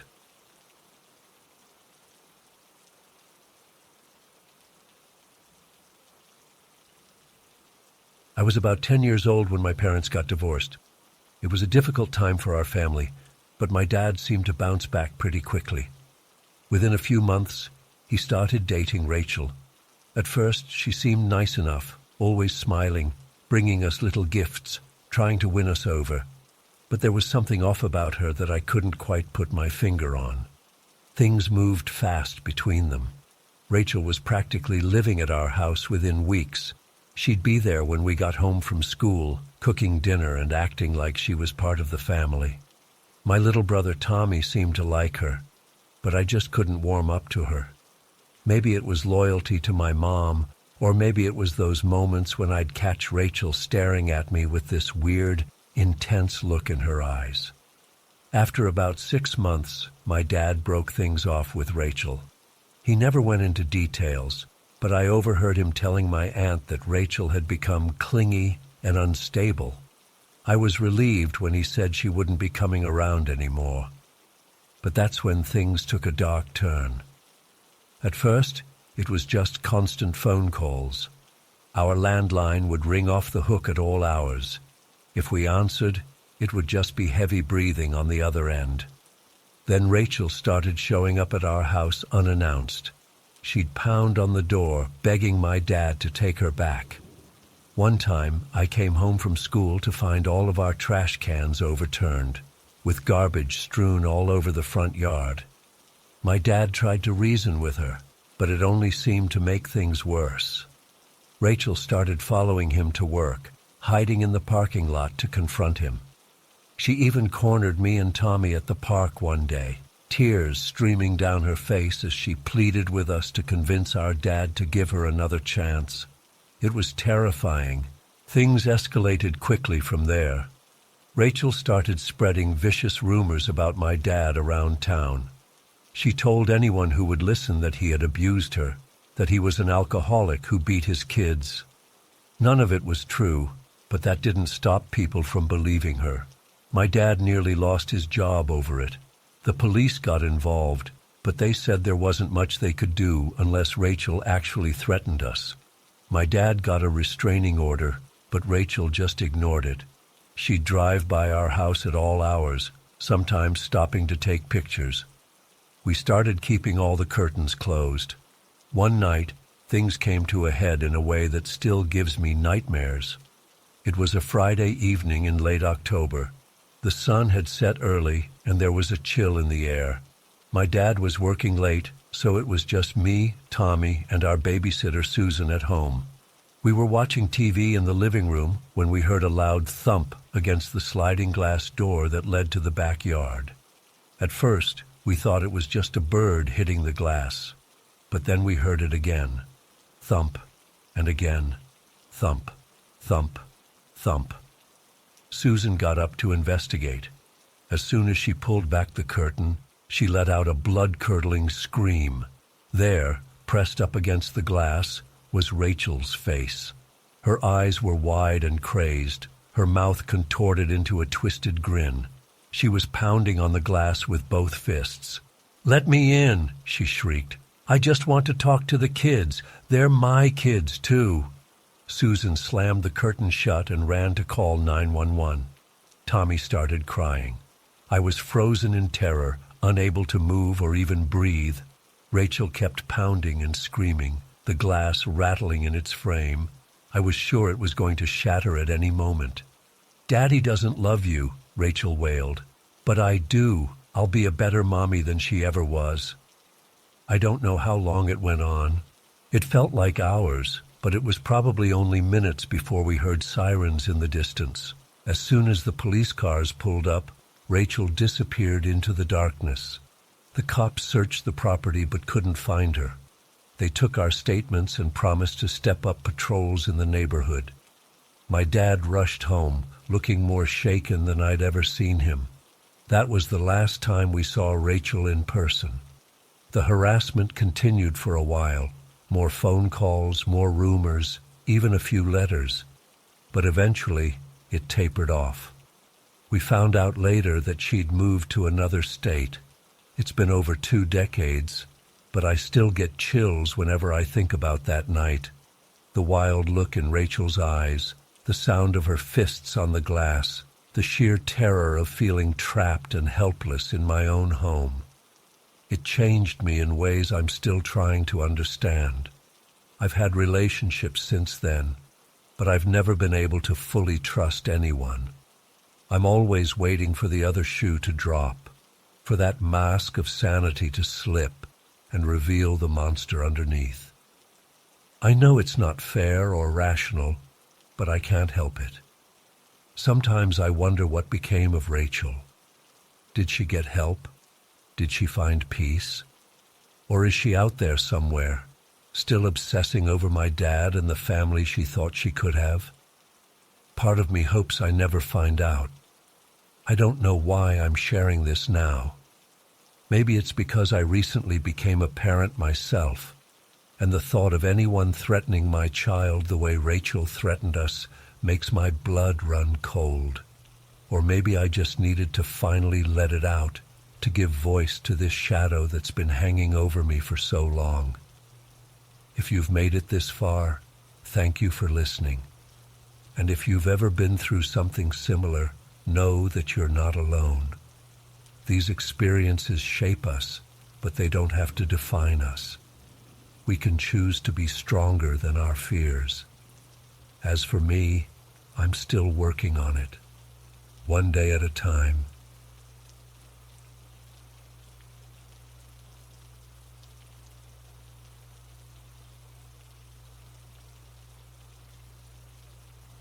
I still remember that day like it was yesterday, even though it's been over 20 years now. I was 11 years old, and my best friend Samantha and I were spending a sunny Saturday afternoon at Willow Creek Park. Our parents were having a picnic near the playground, but Sam and I wanted to explore, so we wandered off towards the lake. There was an old wooden pier that jutted out into the water, and we decided to walk out to the end of it. It was pretty rickety and creaky, but we didn't care. We were caught up in our own little world, giggling and chatting about school and boys and all the things 11-year-old girls talk about. We got to the end of the pier and sat down, dangling our feet over the edge. The water was murky green, and I remember being grossed out by the slimy algae coating the wooden posts. But the sun felt nice on our faces, and a cool breeze was blowing off the lake. For a few minutes, everything felt perfect and peaceful. That's when I noticed him. A man had appeared at the other end of the pier, where it connected to the shore. At first, I didn't think much of it, probably just someone else out for a walk. But then I realized he was just standing there, staring at us. A chill ran down my spine. I nudged Sam and nodded towards the man. Her eyes widened as she saw him too. We both fell silent, suddenly on edge. He started walking towards us, and that's when the real fear set in. With each step, I could make out more details, and none of them were good. His clothes were filthy and ragged. His hair was long and matted. And he had this smile on his face, not a friendly smile at all, but something predatory and unsettling. My heart started pounding. We were trapped at the end of this pier with nowhere to go except past this creepy guy. I looked around frantically, hoping to see other people nearby, but the lakeside path was deserted. Our parents were way back by the playground, too far to see or hear us. "Hey there, little girls," the man called out in a raspy voice as he got closer. "What you doing out here all alone?" I tried to stay calm, but my voice shook as I replied, "We're not alone. Our dad is right over there." I pointed vaguely towards the shore, praying he'd buy the lie. The man's grin widened. "Oh, really? I don't see anyone."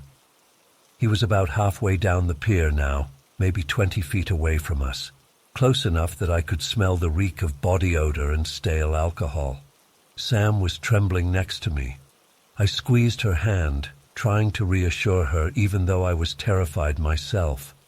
My mind was racing, desperately trying to figure a way out of this. "Yeah, our dad's a police officer," I said. amazed at how steady I managed to keep my voice this time. "He's in plain clothes today, but he's watching us. He always keeps an eye on us when we play by the water." The man hesitated for a moment, his eyes darting towards the shore. I held my breath, silently pleading for him to believe me. "A cop, huh?" he said, taking another step closer. "Well, ain't that interesting? Maybe I ought to go have a chat with him, see if he's really there." Panic flooded through me. If he called my bluff, we were done for. I had to think fast. "Oh, there he is now," I exclaimed, waving enthusiastically at nothing. "Hi, Dad. We're just talking to this nice man." Sam caught on quickly and joined in. "Hi, Mr. Johnson. Did you bring us those ice creams?" I saw doubt flicker across the man's face. He glanced nervously over his shoulder. "You know what? I think I hear him calling us," I said, standing up and pulling Sam with me. "We better go see what he wants. It was nice talking to you, mister." We started walking briskly towards him, forcing him to back up or let us pass. He seemed unsure what to do, caught off guard by our sudden move. As we got closer, I could see the internal struggle playing out on his face. He clearly wanted to grab us, but the fear of potentially tangling with a cop was holding him back. We were almost past him now. My legs felt like jelly, and I was worried I might faint from the tension. But I forced myself to keep moving, to not show any weakness. Just as we drew level with him, he lunged forward suddenly, his hand shooting out toward Sam's arm. I reacted without thinking, shoving Sam ahead of me and out of his reach. "Dad!" I screamed at the top of my lungs. "Help!" The man jerked back like he'd been burned. Without another word, he turned and ran, his footsteps thundering on the wooden planks as he fled. Sam and I didn't stop to watch. We ran full tilt down the pier and didn't slow down until we reached our parents at the picnic area, gasping and sobbing. Of course, our parents were horrified when we told them what happened. My dad, my actual dad, not the fictional cop, immediately called the police while my mom held us and tried to calm us down. Officers came and took our statements, but they never found the man. For weeks afterwards, I had nightmares about that leering smile and those grasping hands. I didn't go near the lake again for years. To this day, I get anxious on piers or docks, but as terrifying as it was, I'm grateful for how it turned out. If I hadn't thought to lie about the police officer father, who knows what might have happened to us. It still scares me to think about how close we came to being abducted or worse. I've replayed that encounter in my mind countless times over the years, analyzing every detail. Could I have done something differently? What if he hadn't believed our lie? What if there had been two men instead of one? The what-ifs are endless and haunting. One detail that's always stuck with me is the man's eyes. They were this pale, watery blue, almost colorless, really. But there was something empty about them, soulless, like looking into the eyes of a shark. Sometimes I still see those eyes in my dreams, watching me from the shadows. I've become hyper-vigilant about safety since that day. Some might say overprotective. But when I see my own kids playing carelessly at the park, I can't help but scan constantly for threats. I know all too well how quickly a perfect sunny day can turn into a nightmare. Logically, I know that what happened to us was rare, that most strangers aren't predators lying in wait. But that experience fundamentally changed how I view the world and the people in it. It stole some of my innocence and trust that day on the pier. I'm sharing this story now as a reminder to trust your instincts. If something feels off, it probably is.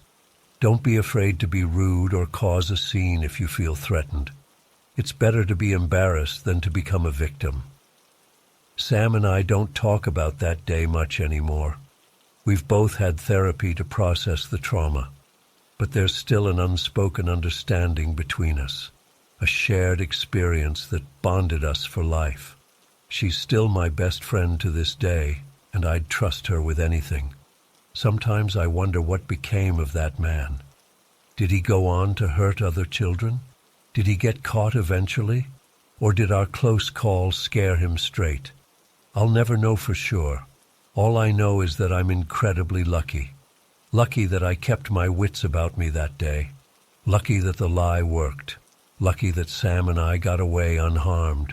So many others in similar situations aren't so fortunate. If you're reading this and you've been through something similar, know that you're not alone. It wasn't your fault. And it's okay to still be affected by it, even years later. Healing is a journey, not a destination. Be safe out there, everyone. And parents, keep a close eye on your kids. The world can be a dangerous place, even in broad daylight at a family park. I learned that lesson the hard way, but hopefully by sharing my story, I can help others avoid the same terror we experienced that day on the pier.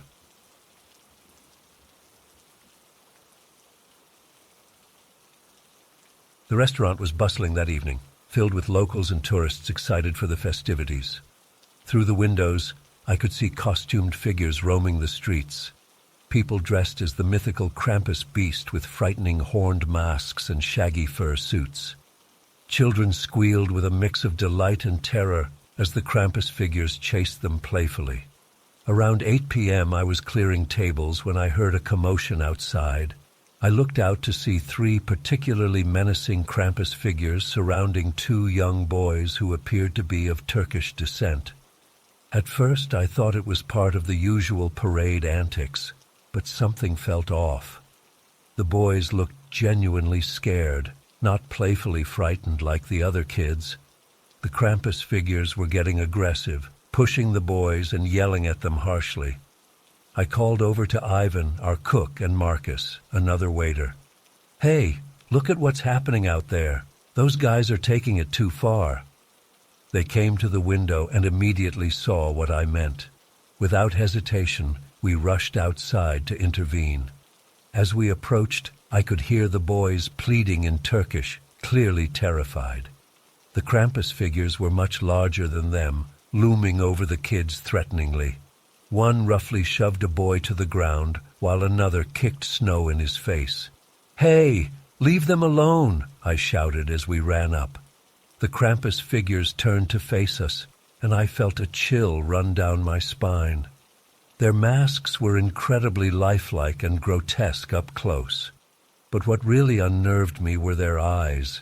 There was something unnatural about them, almost glowing with malice.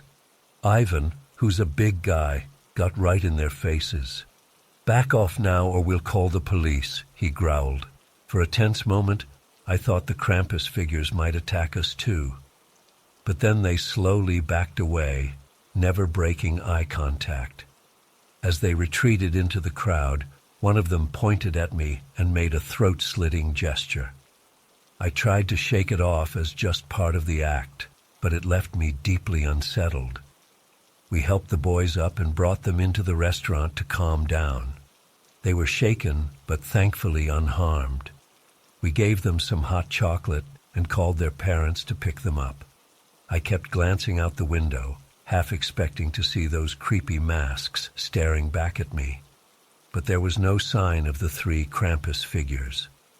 The rest of my shift passed uneventfully, but I couldn't shake my unease. Those eyes and that threatening gesture kept flashing in my mind. By the time we closed up around midnight, I was exhausted and on edge. I said goodnight to my co-workers and started the short walk home. The streets were mostly empty now, with just a few stragglers from the parade. The festive atmosphere from earlier had faded, leaving an eerie quiet. My apartment was on the other side of a small wooded area on the edge of town.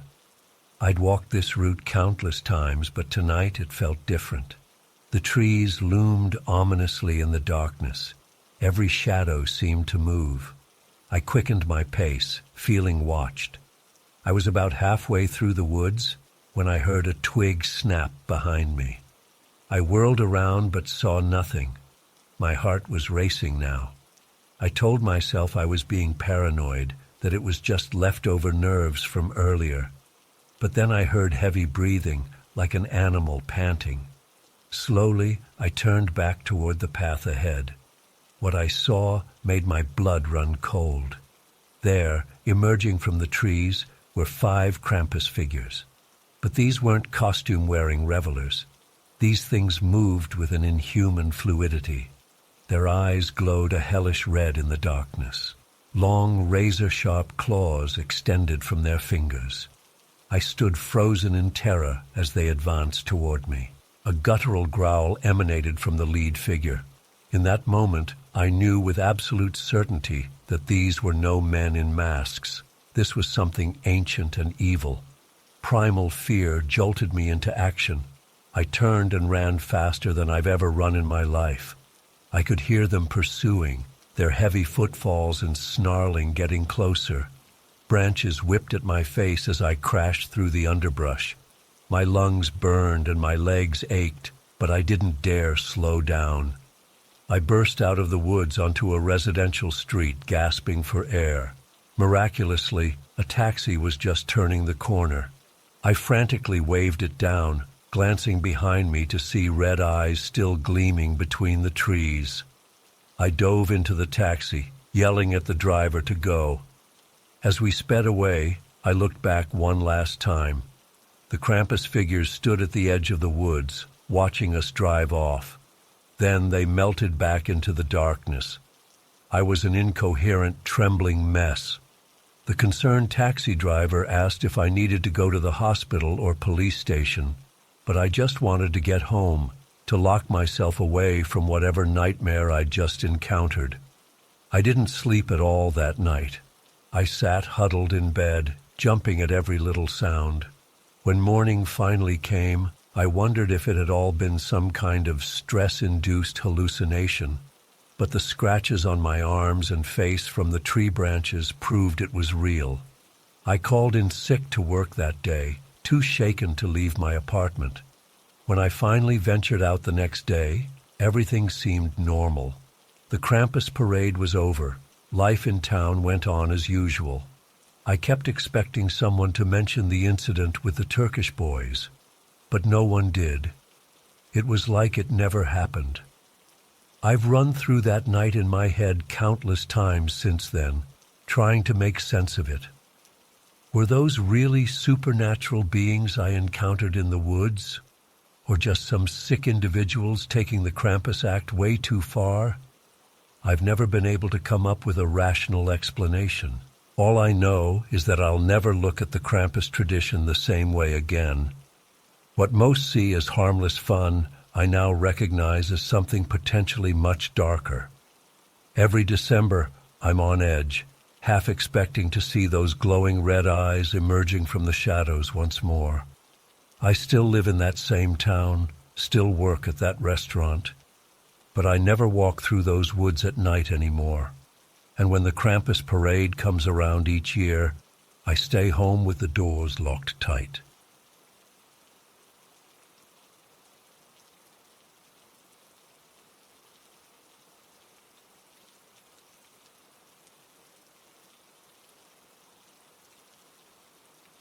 It was Friday night, and I was patrolling the perimeter with my mate, Dave. We'd been at it for hours, making sure no one tried to sneak in without a ticket.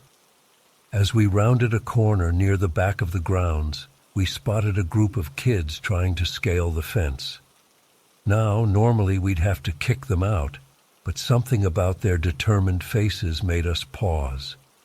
They looked so desperate to be part of the magic happening inside. Dave and I exchanged a glance, and without a word, we knew what we were going to do. We walked over, pretending we hadn't seen them, and struck up a conversation just loud enough for them to hear. "Oi, Dave, did you hear about that gap in the fence over by the east gate? Bloody nightmare, that is. We should probably go check it out." The kids' eyes lit up, and we could see them scrambling down and heading east as fast as their legs could carry them. We chuckled to ourselves, feeling like we'd done our good deed for the day. But as the night wore on, things started to take a strange turn. It began with whispers among the festival goers, hushed conversations about something odd happening in the portaloos. At first, we brushed it off as drunken nonsense or drug-induced paranoia. This was Glastonbury, after all. Weird stuff was par for the course. But then the reports started coming in more frequently. People were complaining about being bitten while using the toilets. Not just one or two isolated incidents, mind you, but dozens. The descriptions were all similar. A sharp pain, like teeth sinking into flesh, always on the bum or thighs. Some folks even claimed they'd seen a pair of eyes peering up at them from the bottom of the loo. By midnight, the atmosphere had shifted from excitement to unease. The music was still blaring, but there was a tension in the air you could cut with a knife. Dave and I were called to investigate one of the portaloo areas where the complaints were most frequent. As we approached, the stench hit us like a wall. It was worse than your typical festival toilet smell. There was something rotten and almost animalistic about it. We started checking each cubicle, shining our torches into the bowls, half expecting to find some prankster hiding inside. But there was nothing out of the ordinary, just the usual festival grime. As we neared the last row of toilets, I heard a sound that made my blood run cold. It was a low, guttural growl coming from beneath our feet. Dave must have heard it too because he froze, his eyes wide with disbelief. We stood there for a moment, straining our ears. Then we heard it again, louder this time, followed by a splash and a gurgle. It was coming from the sewage system beneath the portaloos. Against my better judgment, I knelt down and pressed my ear to the ground. The growling had stopped, but now I could hear something else, the sound of movement, like something large dragging itself through liquid. I motioned for Dave to be quiet and listen. His face paled as he heard it too. We knew we had to investigate further, but the thought of going down there made my skin crawl.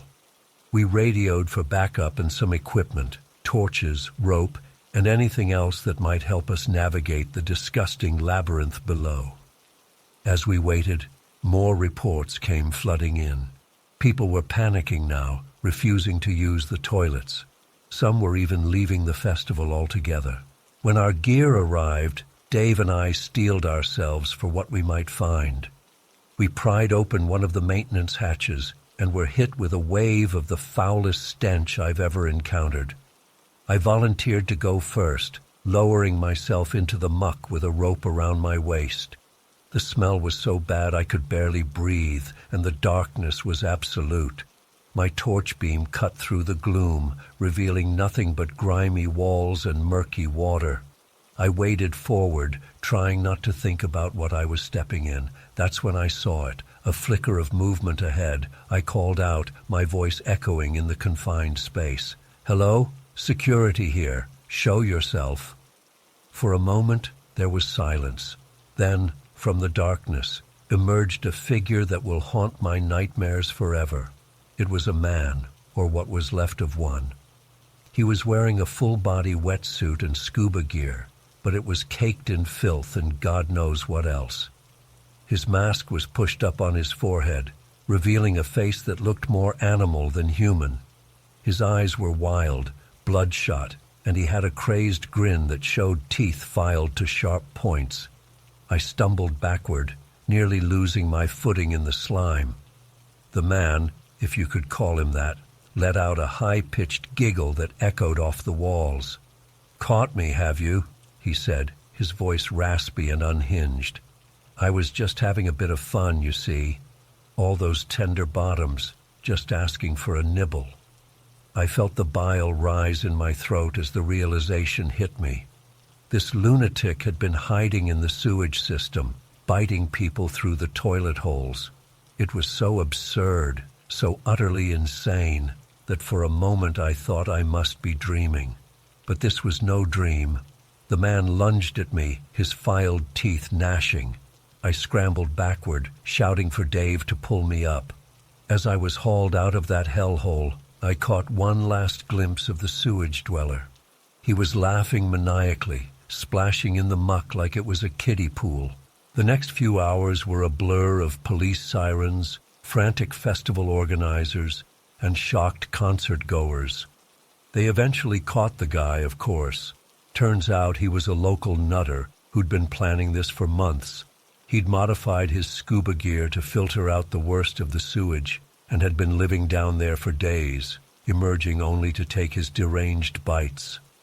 The festival went on, but for me, the magic was gone.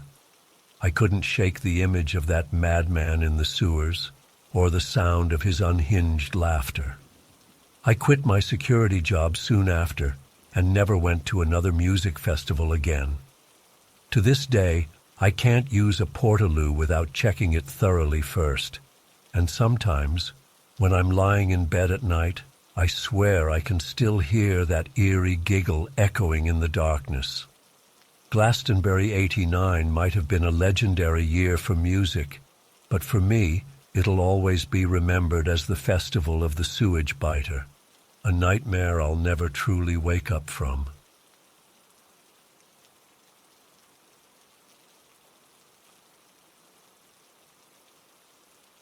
I still remember that day like it was yesterday, even though it's been over 20 years now. I was just a 10-year-old kid, living a normal life with my parents in our modest suburban home. Everything changed when my dad came home one evening with a stranger, a young man in his early 20s, who he introduced as my long-lost older brother. I was shocked and confused. I'd never known I had an older brother. My parents explained that he'd been given up for adoption before I was born, but had recently tracked us down. They said they wanted to welcome him into our family and get to know him. It all happened so fast. Within a day, this stranger was moving into our house. The weirdest part was that my dad insisted he take my bedroom. I was forced to move into a small guest room that was basically a closet.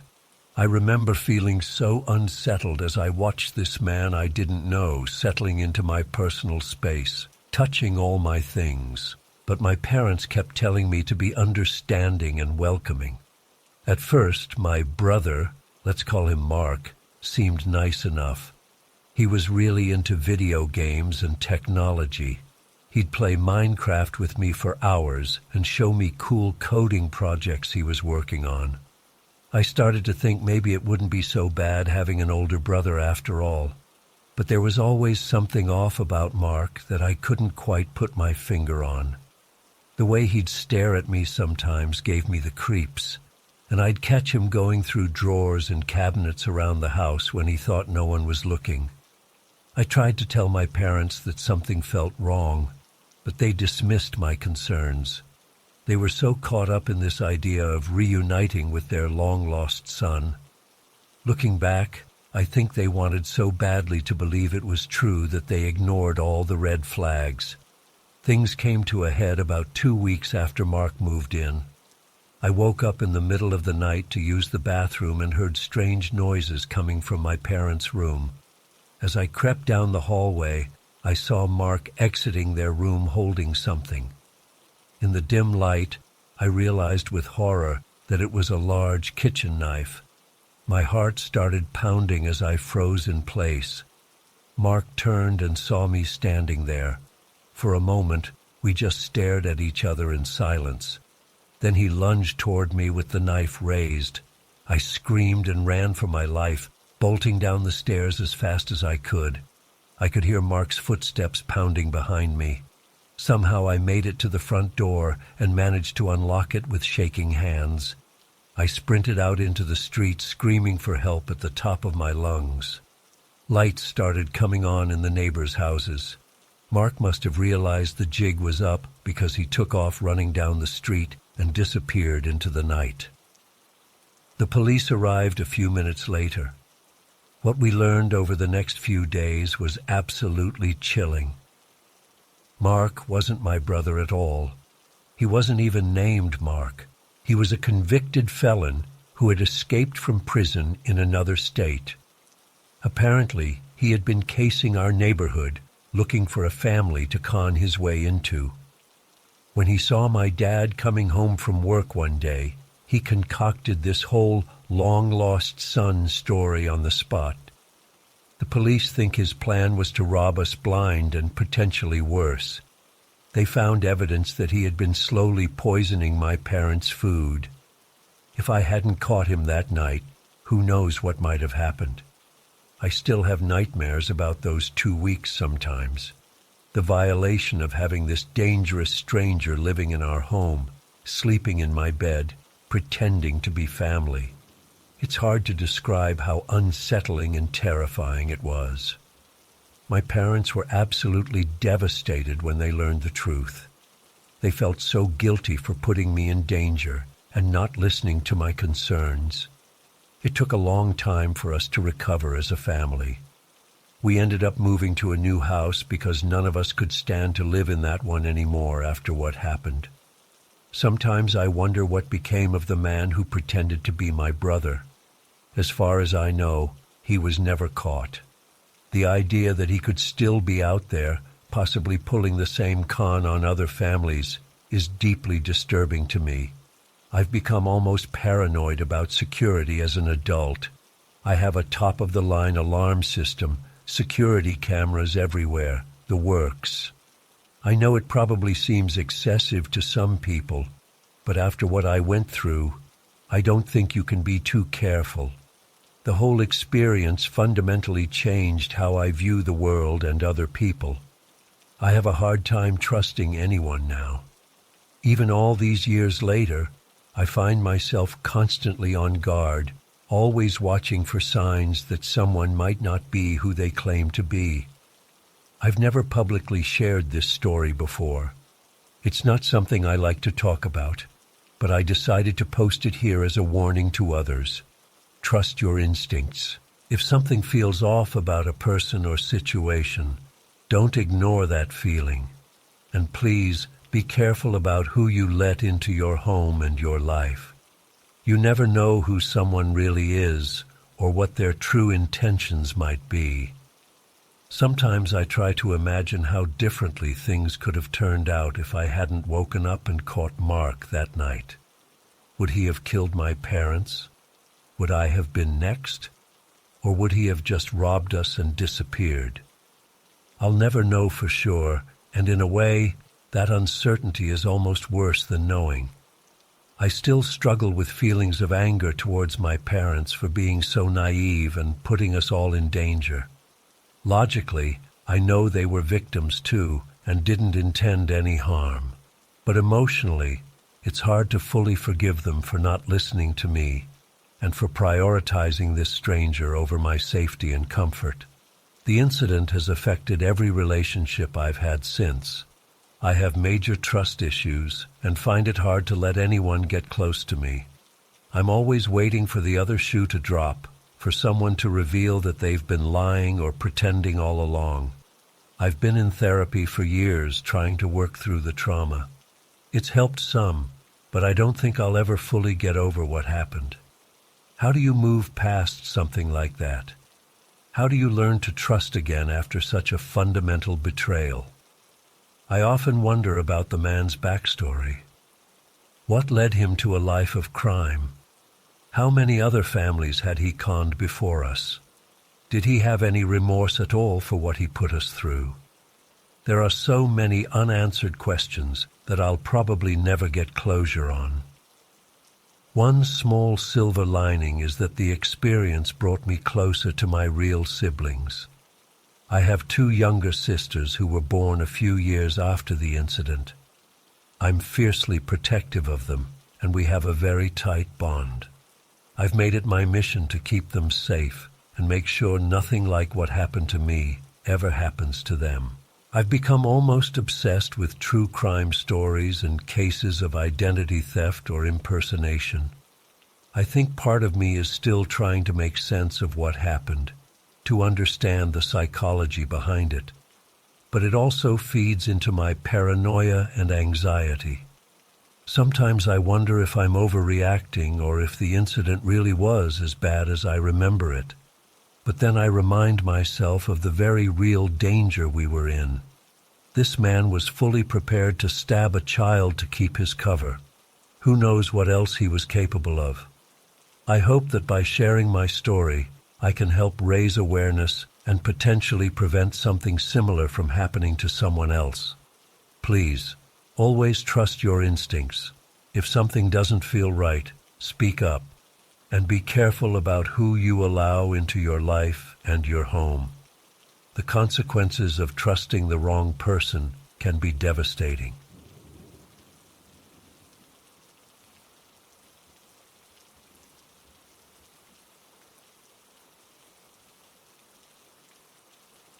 It was around 2 a.m. and I was doing my usual patrol.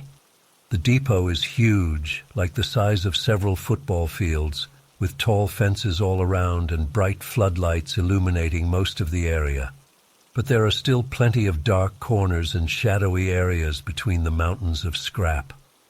I always felt a bit uneasy in those spots, like someone could be hiding there watching me.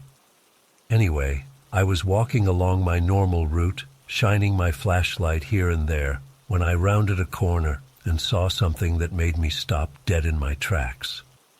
There, right in the middle of a cleared area between some piles of old washing machines, was an old man sitting in a wooden chair. I'm not talking about some homeless guy who snuck in. This was a seriously old dude, like ancient looking, with deep wrinkles all over his leathery face. He was wearing a faded denim overall and had on this battered cowboy hat. But the weirdest part was how still he was sitting, just staring straight ahead, not moving a muscle. For a few seconds, I just stood there frozen, trying to process what I was seeing. How the hell did this guy get in here? The place is locked up tight at night. And why would some old cowboy be hanging out in a scrapyard at 2 a.m.? I called out, "Hey, this is private property. You can't be in here." No response. The old man didn't even blink. A chill ran down my spine. Something about this whole situation felt very, very wrong. But I had a job to do. I started walking towards him, moving cautiously. "Sir, are you all right? I'm going to need you to leave." As I got closer, I noticed more details that made my skin crawl. His skin looked almost waxy, like a corpse, and his eyes, they were open, but glassy and unfocused. Was this guy even alive? I was about 20 feet away when it happened. I blinked, and in that split second, the old man vanished. Just gone. The chair was still there, but he had completely disappeared. I nearly pissed myself. I spun around, wildly shining my flashlight in all directions, but there was no sign of him. It was like he'd never been there at all. Then I heard it, the sound of footsteps, but not normal footsteps. These were heavy, metallic clangs, like someone wearing steel-toed boots was walking on sheet metal. And they were coming from all around me, echoing off the piles of scrap. I booked it out of there so fast, sprinting back to the security office. My heart was pounding out of my chest. I slammed the door behind me and huddled in my chair, trying to make sense of what just happened. For the rest of my shift, I stayed in that office, watching the security camera feeds. I kept replaying the footage from the area where I saw the old man, but there was nothing there, just an empty chair that appeared out of nowhere around 1:50 a.m. When my relief showed up at 6 a.m., I didn't know what to tell him. How do you explain something like that without sounding crazy? I mumbled some excuse about not feeling well and got out of there as fast as I could. I've been obsessing over it all day. Was it some kind of hallucination? A ghost? I've never believed in that supernatural stuff, but I know what I saw. That old man was there, and then he wasn't. And those footsteps Just thinking about that metallic clanging makes my hair stand on end. I'm supposed to go back for my next shift tonight, but I don't know if I can face that place again. What if he's there waiting for me? What if next time he doesn't disappear? I've been scouring the internet, trying to find any similar stories or explanations. So far, nothing. I feel like I'm going crazy. Part of me wants to quit this job and never set foot in that scrapyard again. But another part of me needs to know what really happened. Was it some kind of elaborate prank? A hallucination brought on by stress or lack of sleep? Or something else? I can't stop replaying every detail in my mind, trying to make sense of it all. The rational part of my brain keeps saying there must be a logical explanation. Maybe it was just a homeless guy who managed to sneak in and then bolted when I approached. But that doesn't explain how he vanished into thin air or those impossible footsteps. I've been jumping at every little sound all day, half expecting to turn around and see that ancient wrinkled face staring at me. I don't know how I'm going to sleep tonight, let alone go back to work. If anyone has experienced anything similar or has any ideas about what this could have been, please let me know. I feel like I'm losing my mind here. That image of the old man is burned into my brain. His waxy skin, those lifeless eyes, the way he just sat there so unnaturally still. And that chair. I keep wondering if it's still sitting there in the middle of the scrapyard. Part of me wants to go back in the daytime to check, to prove to myself that it was real, but I'm terrified of what I might find, or what might find me. I've always been a pretty skeptical person, but this experience has shaken me to my core. I can't explain it, can't rationalize it away. All I know is that something impossible happened last night, and I'm scared it might happen again. The worst part is the not knowing. Was this some kind of supernatural encounter? A glimpse into another reality? Or am I just losing my grip on sanity? I keep replaying every moment, every detail, searching for some clue I might have missed. That scrapyard has always had a creepy vibe at night, with all the looming piles of junk casting weird shadows. But now it feels downright sinister, like there's something lurking there, watching and waiting. I don't know what to do. I need this job, but I'm terrified of going back.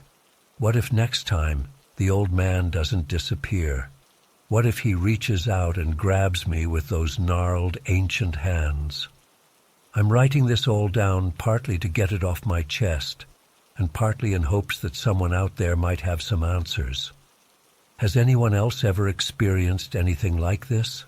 Am I going crazy? One thing's for sure, I'll never look at a junkyard the same way again. Every pile of scrap metal, every rusty old appliance now seems like it could be hiding something impossible, something that shouldn't exist in our world.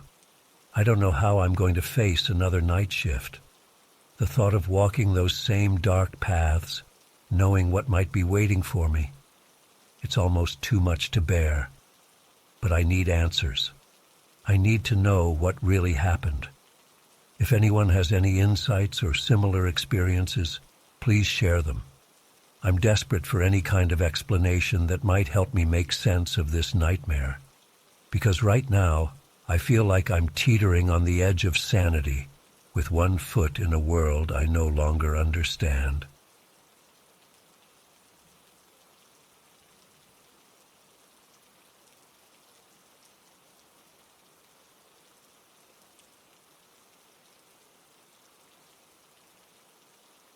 As I wandered through the aisles, I started to get an uneasy feeling. You know that prickly sensation on the back of your neck when you feel like you're being watched? Yeah, that. I tried to shake it off, telling myself I was being paranoid. But as I turned down the international foods aisle, I caught a glimpse of a man out of the corner of my eye. He was dressed like a construction worker. Bright orange shirt, work boots, the whole deal, and he was definitely staring at me. I quickened my pace, pretending to be really interested in the different types of salsa. But every time I glanced up, there he was, just watching, not even pretending to shop. My heart started racing, and I abandoned my cart to head for the exit. I just wanted to get out of there. As I power-walked towards the front of the store, I heard heavy footsteps behind me. Before I knew it, the man was right beside me. "Hey there, pretty lady," he said, falling into step with me. "What's the rush? I just wanted to talk to you for a minute." I mumbled something about being in a hurry and tried to speed up, but he matched my pace effortlessly. "Come on, don't be like that," he persisted. "I've been watching you, and I think you're real cute. What's your name?" At this point, I was in full-on panic mode. My palms were sweating, and I could hear my pulse pounding in my ears. I practically ran out the automatic doors, praying he wouldn't follow me into the parking lot. No such luck. As I fumbled for my keys, I realized with horror that he was still right behind me. "Where are you running off to?" he called out. "Don't you want to grab a coffee or something? I'm a nice guy, I promise." I finally reached my car, but as I went to open the door, he stepped in front of me, blocking my way. He was so much bigger than me, probably 6'2", and solidly built. I felt so small and vulnerable in that moment. "Listen," he said, his tone turning from friendly to irritated. "I'm just trying to get to know you. What's your problem? You think you're too good to talk to me or something?" I was shaking like a leaf, trying to figure out how to get out of this situation. That's when I remembered my wedding ring. I hadn't even been wearing it. I'd taken it off to do dishes earlier and forgotten to put it back on. But it was in my purse. With trembling hands, I reached into my bag and slipped the ring on. "I'm so sorry," I stammered, holding up my left hand. "I'm actually married. My husband is waiting for me at home. I really need to go." For a moment, I thought he wasn't going to buy it. He narrowed his eyes, looking from the ring to my face and back again. But then he took a step back. "Oh," he said flatly. "Why didn't you just say so?" I mumbled another apology and practically dove into my car, locking the doors immediately. As I peeled out of the parking lot, I could see him in my rearview mirror, just standing there watching me go. The whole drive home, I kept checking to make sure he wasn't following me. I was on the verge of tears, my hands shaking so badly I could barely grip the steering wheel. When I finally pulled into my driveway, I just sat there for a few minutes, trying to calm down enough to go inside. It's been weeks now, and I still can't shake the fear and unease from that day. I keep replaying it in my mind, wondering what might have happened if I hadn't thought to use my ring as a deterrent. Would he have tried to force me into his car? Would anyone have even noticed or tried to help? I haven't been back to that Walmart since, and I'm not sure I ever will. Whenever I need to go shopping now, I make sure my husband or a friend can come with me. I know it might seem like an overreaction, but until you've been in a situation like that, you can't understand how terrifying it is. The scariest part is knowing that this kind of thing happens to women every day. We're taught to be polite, to not make a scene, to give people the benefit of the doubt, but sometimes those instincts can put us in danger. I'm so grateful that I listened to my gut feeling that something wasn't right. I've been struggling with anxiety ever since it happened.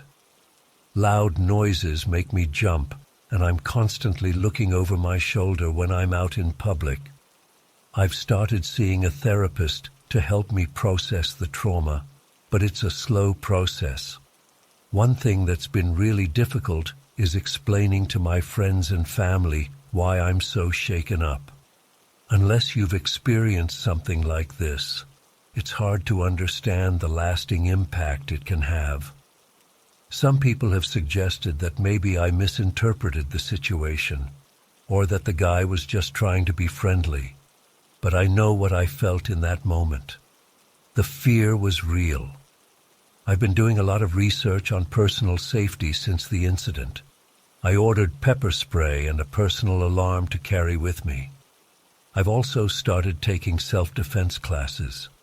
It helps me feel a little more in control, but I hate that I even have to think about these things. Sometimes I catch myself wondering about that man. Does he do this often? Has he actually hurt someone before? Or was this a one-time thing? Part of me wants to report it to the police, but I'm not sure what I would even say. He didn't actually touch me or explicitly threaten me, but the fear he instilled in me was very real. I've started connecting with other women online who have had similar experiences. It's both comforting and disturbing to know I'm not alone. So many of us have stories like this, moments where we felt unsafe or threatened just going about our daily lives. It's made me realize how important it is to speak up about these experiences, to raise awareness and hopefully prevent others from going through the same thing. For now, I'm taking it one day at a time. Some days are better than others. I'm trying to reclaim my sense of safety and independence, but it's a struggle. I know I can't let this experience control my life forever, but the memory of that fear is still so vivid. If there's one thing I want people to take away from my story, it's this: trust your instincts. If something feels off, it probably is. Don't worry about being polite or making someone else uncomfortable. Your safety is more important than anything else. And if you see someone else in a situation that doesn't seem right, speak up. Be the person who helps. I don't know if I'll ever feel completely safe in public spaces again, but I'm working on it. And I'm sharing my story in the hope that it might help someone else recognize a dangerous situation before it escalates. We shouldn't have to live in fear, but we do need to stay aware and look out for each other. As I sit here typing this out, I can feel my heart rate picking up again. It's amazing how visceral the memory still is, how quickly I can be transported back to that moment of terror in the parking lot. But I'm also feeling a sense of relief in sharing my experience. It's like finally letting out a breath I've been holding for weeks. I know life has to go on. I can't stay holed up in my house forever, as tempting as that sometimes seems. But I also know that I'll never take my safety for granted again. Every trip out of the house, every interaction with a stranger, will be colored by this experience. It's a heavy burden to carry, but it's also made me more aware and, in some ways, stronger. To anyone reading this who has been through something similar, you're not alone. Your feelings are valid, and it's okay to take the time you need to heal. We're all just doing our best to navigate this sometimes scary world. Stay safe out there.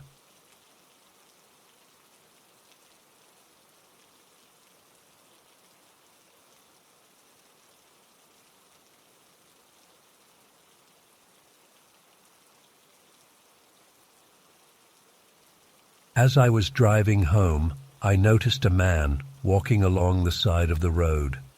He was wearing a bright yellow shirt and track pants, which struck me as odd given how dark it was. When I got closer, he turned and looked right at me. He smiled and waved, but something about it sent chills down my spine. His smile seemed off somehow, too wide, too eager. I sped up, my hands gripping the steering wheel tightly as I passed him. I tried to shake off the uneasy feeling as I pulled into our long driveway. Our house was set pretty far back from the road, surrounded by open fields. Usually I found the isolation peaceful, but that night it just made me feel vulnerable. I parked and hurried inside, locking the door behind me. Mom was still up watching TV in the living room. "How was class, honey?" she asked. Fine, I replied, not wanting to worry her about the creepy guy. I'm beat though. Think I'll head to bed. I went up to my room and got ready for bed, but I couldn't stop thinking about that man's unsettling smile. Why was he out walking alone so late at night? Eventually, I drifted off into an uneasy sleep. I jolted awake sometime later to the sound of our dogs barking furiously outside. Groggy and disoriented, I stumbled to the window. What I saw made my blood run cold. There were two men in our yard. One of them was the guy in the yellow shirt from earlier. They were creeping around our cars, peering in the windows. Yellow shirt was trying the door handles. My heart started racing. This couldn't be happening. I ran to my mom's room in a panic. Mom, wake up, I hissed, shaking her. There are men outside trying to break into the cars. She was instantly alert. Call 911, she ordered, grabbing something from her nightstand drawer. With a jolt, I realized it was her handgun. I fumbled for my phone with shaking hands as Mom strode purposefully downstairs. I followed behind her, terrified but not wanting to be alone. Mom flipped on the porch light and yanked open the front door. The two men froze like deer in headlights. Get the hell off my property, Mom yelled, leveling the gun at them. I'd never heard her sound so fierce. I cowered behind her, peering around her shoulder. Yellow shirt took a step forward, holding his hands up. Whoa there, lady, he said with a nervous chuckle. No need for that. We're just looking for some help. Our car broke down up the road. I said, get off my property, Mom roared. She cocked the gun with an ominous click. I've already called the police. You have 10 seconds to get out of here before I start shooting. The other man grabbed Yellow Shirt's arm. Come on, man, let's go. They took off running towards the road. Mom kept the gun trained on them until they disappeared into the darkness. Only then did she lower it, her hands shaking slightly. Are you okay, sweetie? She asked, turning to me. I nodded mutely, still in shock. That's when we heard the distant wail of police sirens approaching. The rest of the night passed in a blur. Police cars swarmed our property. Officers took our statements and searched the area. They found fresh footprints and signs that the men had been trying to jimmy open our car doors. You did the right thing, one officer told my mom. These guys were definitely up to no good. We'll keep patrolling the area, but make sure you keep your doors locked. I barely slept for the next week. Every little noise made me jump. I kept replaying that moment in my head, wondering what would have happened if Mom hadn't been armed and ready. About a month later, we got a call from the police. They'd arrested a group of men at a local crack house, and 2 of them matched our descriptions. When questioned, they admitted they'd been casing our house that night, looking for an easy score to fund their drug habits. Apparently, they'd seen me driving home alone and decided to follow me, thinking I'd be an easy target. If Mom hadn't confronted them, I shudder to think what might have happened. It's been years now, but I still get nervous driving alone at night. I'm hyper-aware of my surroundings, always checking to make sure no one is following me. That night opened my eyes to how quickly things can go wrong, how vulnerable we really are. I'm incredibly grateful for my mom's quick thinking and courage. She likely saved both our lives that night, but the experience left its mark on both of us. We installed a security system, got more dogs, and Mom started teaching me how to shoot. Sometimes I still wake up in a cold sweat, seeing those men in our yard, Yellow Shirt's creepy smile as he waved at me on the road. I don't think I'll ever forget the terror of that night. It taught me that danger can find you anywhere, even in your own home. And it showed me the importance of being prepared and trusting your instincts. I often wonder about those men. What drove them to such desperation? How many other homes had they targeted? Did they ever feel remorse for the fear they caused? In the end, I'm just thankful we made it through unharmed. But the experience changed me. I'm more cautious now, more aware of the potential dangers lurking in the shadows. And I have a newfound appreciation for the quiet strength of my mother, who faced down evil at our doorstep and sent it running. That night could have ended so differently. Sometimes I imagine alternate scenarios. What if Mom hadn't woken up? What if she hadn't been armed? What if the police hadn't caught those men? The possibilities haunt me. I've tried to move on, to not let fear control my life.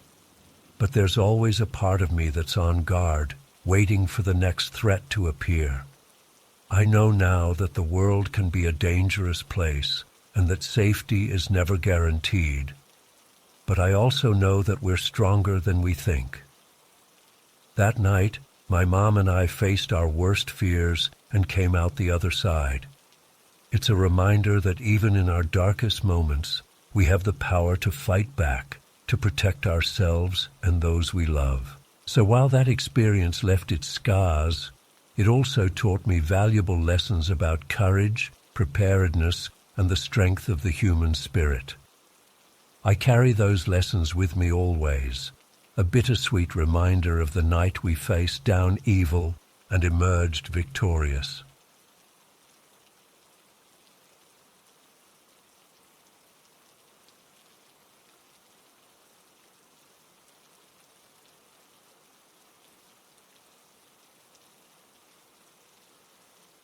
Mom had been lonely for a while and decided to try online dating.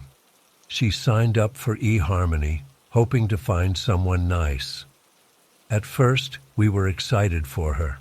She seemed happier, chatting with this guy named Tom, who she'd matched with.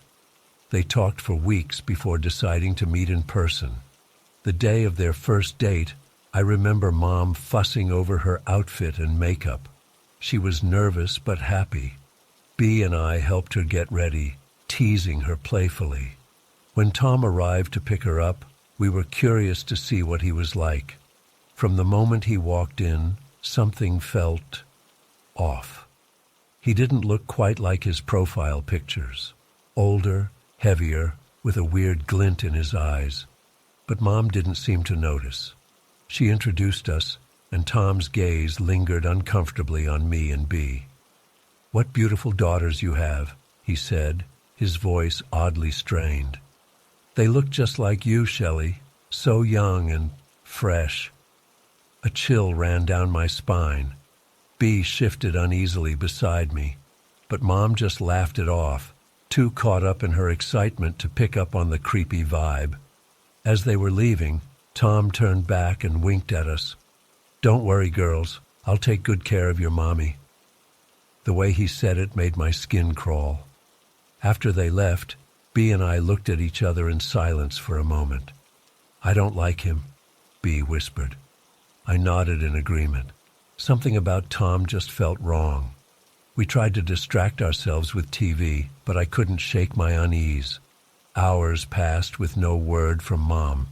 I kept checking my phone, willing it to buzz with a text from her.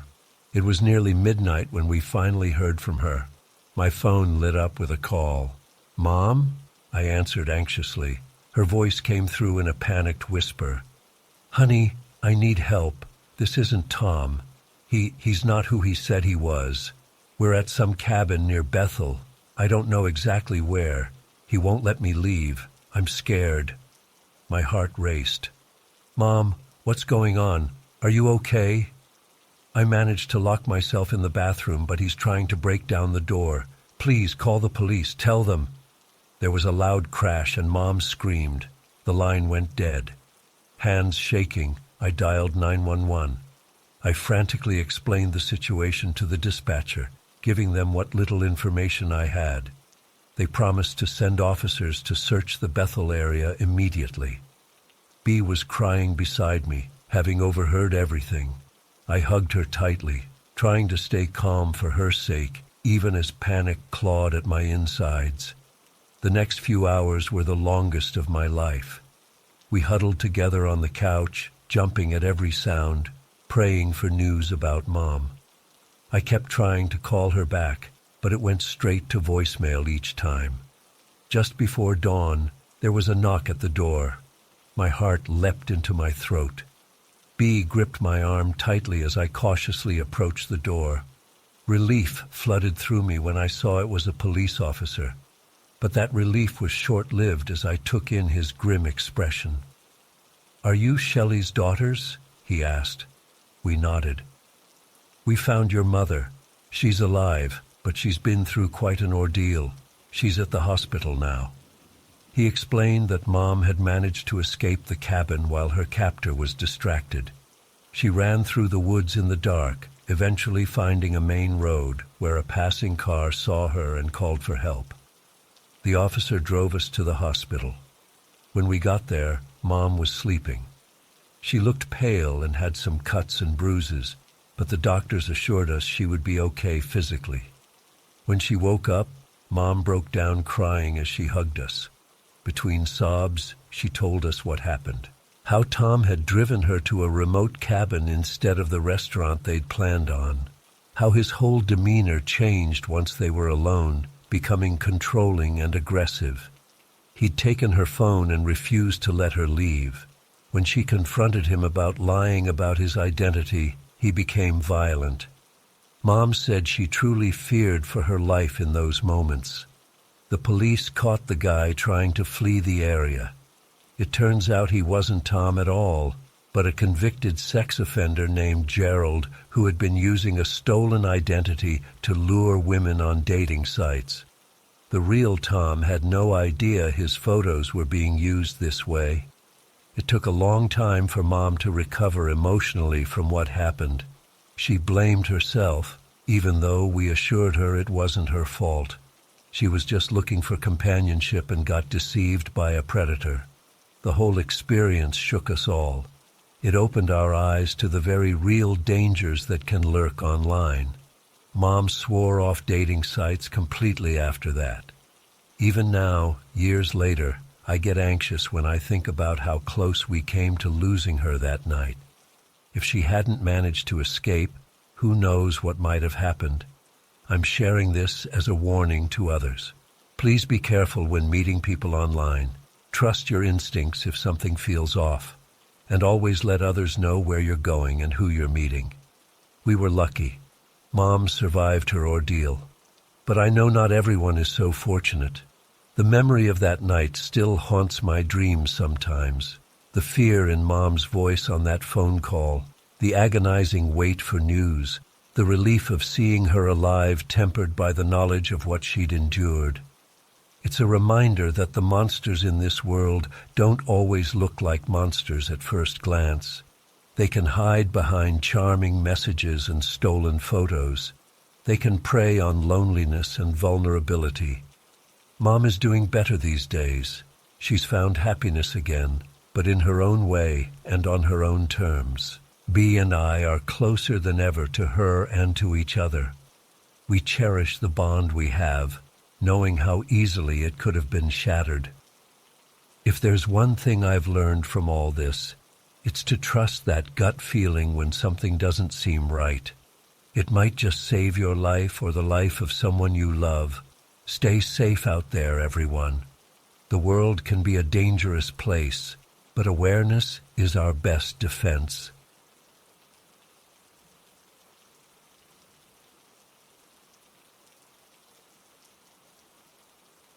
I'm a college student, and that day I was at the bus terminal waiting to head home after a long day of classes. It was around 7 p.m. and the place was fairly busy with the evening rush.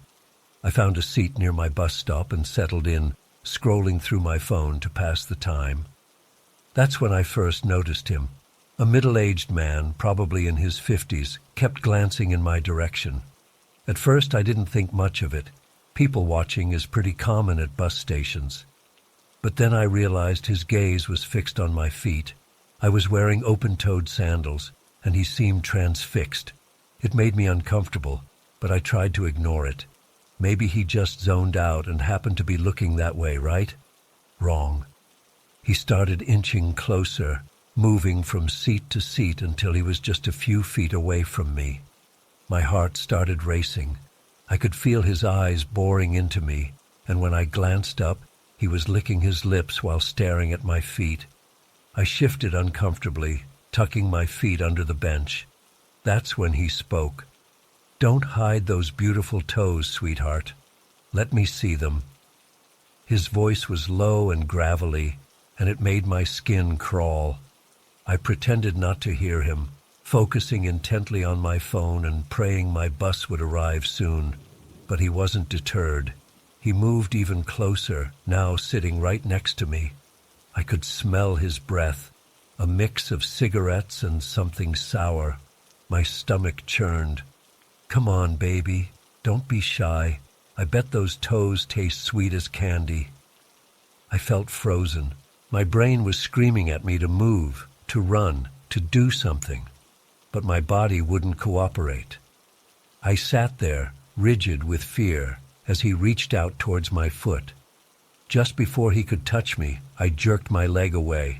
"Stop it," I managed to squeak out. "Leave me alone." He chuckled, a sound that sent shivers down my spine. "Playing hard to get, huh? I like that." I stood up abruptly, nearly dropping my phone in the process. My legs felt like jelly, but I forced myself to walk away. I heard him get up behind me, his footsteps echoing mine. "Where you going, sweet feet? The fun's just starting." I quickened my pace, heading towards a group of people waiting at another bus stop. Safety in numbers, right? But as I approached, I realized they were all engrossed in their own worlds, headphones in, faces buried in books or phones. Would they even notice if I needed help? I felt a hand on my shoulder, and I nearly jumped out of my skin. It was him. He'd caught up to me.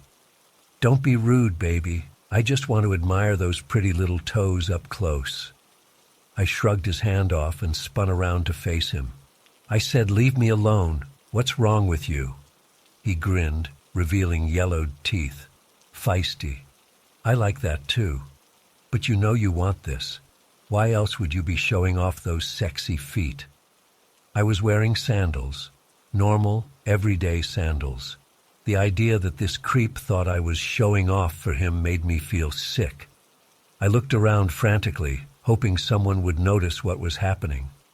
But everyone seemed oblivious to my plight. The man took advantage of my distraction and reached down, running a finger along the top of my foot. I yelped and stumbled backward, nearly losing my balance. "Stop touching me!" I shouted, louder this time. A few heads turned our way, but no one intervened. The man's eyes were wild now, filled with a hunger that terrified me. "Come on, just let me taste them. Just one little lick." Before I could react, he dropped to his knees.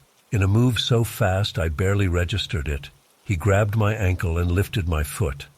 And then, to my absolute horror, he licked the heel of my sandal. The feeling of his wet tongue on my shoe sent me over the edge. I screamed, a loud, piercing shriek that finally caught everyone's attention. "Help! Somebody help me!" The man released my foot, startled by my outburst. People were staring now, murmurs of confusion rippling through the crowd.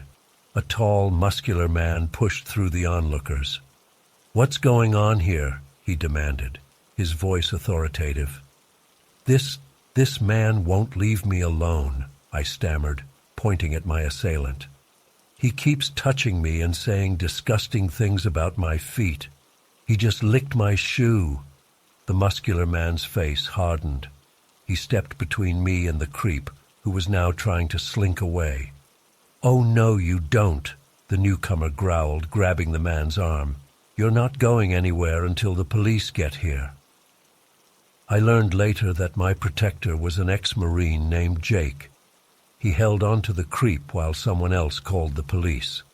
The bus driver for my route also came over, offering me a seat on the bus where I'd be safe until the authorities arrived. As I sat there, shaking and trying not to cry, the reality of what had just happened hit me. This man had been stalking me, harassing me, and I'd nearly been too paralyzed by fear to do anything about it. If I hadn't screamed, how far would he have gone? The police arrived about 10 minutes later. They took statements from me, Jake, and several witnesses. The creep was arrested, still muttering about how I'd been asking for it with my sexy toes. I pressed charges and later found out he had a history of similar offenses. The thought that he'd done this to other women and might have continued if I hadn't spoken up makes me sick. It's been 2 months, and I still have nightmares about that day. I can't wear open-toed shoes without feeling exposed and vulnerable. The feeling of his tongue on my shoe still makes me gag when I think about it. But I'm sharing this story because I want other women to know it's okay to make a scene. It's okay to yell and scream and draw attention to yourself if you're in danger. For too long, we've been conditioned to be polite, to not make a fuss. But that day at the bus terminal taught me that sometimes making a fuss is exactly what you need to do. I'm grateful for Jake and the bus driver who stepped in to help me. But I'm also proud of myself for finally finding my voice and screaming for help. It might have saved me from something much worse. To anyone reading this who's experienced something similar or who's afraid they might someday, trust your instincts. If someone is making you uncomfortable, speak up. Scream if you have to. Your safety is more important than being polite or avoiding embarrassment. And to the creep who thought he had the right to harass me and touch me without my consent, I hope you rot in jail. My feet, my body, and my peace of mind are not yours to take. I'm reclaiming my power one day at a time, and I won't let you or anyone like you silence me ever again.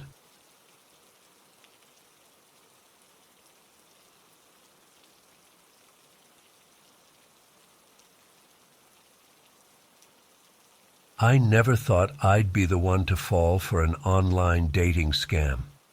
I always prided myself on being cautious and level-headed when it came to meeting people on the internet. But Dennis, he completely blindsided me. It all started about 6 months ago when I matched with Dennis on OkCupid. His profile seemed perfect: handsome, successful software engineer, witty sense of humor. We hit it off immediately and spent hours messaging back and forth. After a couple weeks of talking, we decided to meet up for coffee. I was nervous walking into that coffee shop, but as soon as I saw Dennis, all my anxiety melted away. He was even more charming in person, with a dazzling smile and an easy laugh. We ended up talking for hours, long after our coffee had gone cold. By the end of that first date, I was completely smitten. Things progressed quickly from there. We started seeing each other several times a week, going on romantic dates and spending cozy nights in.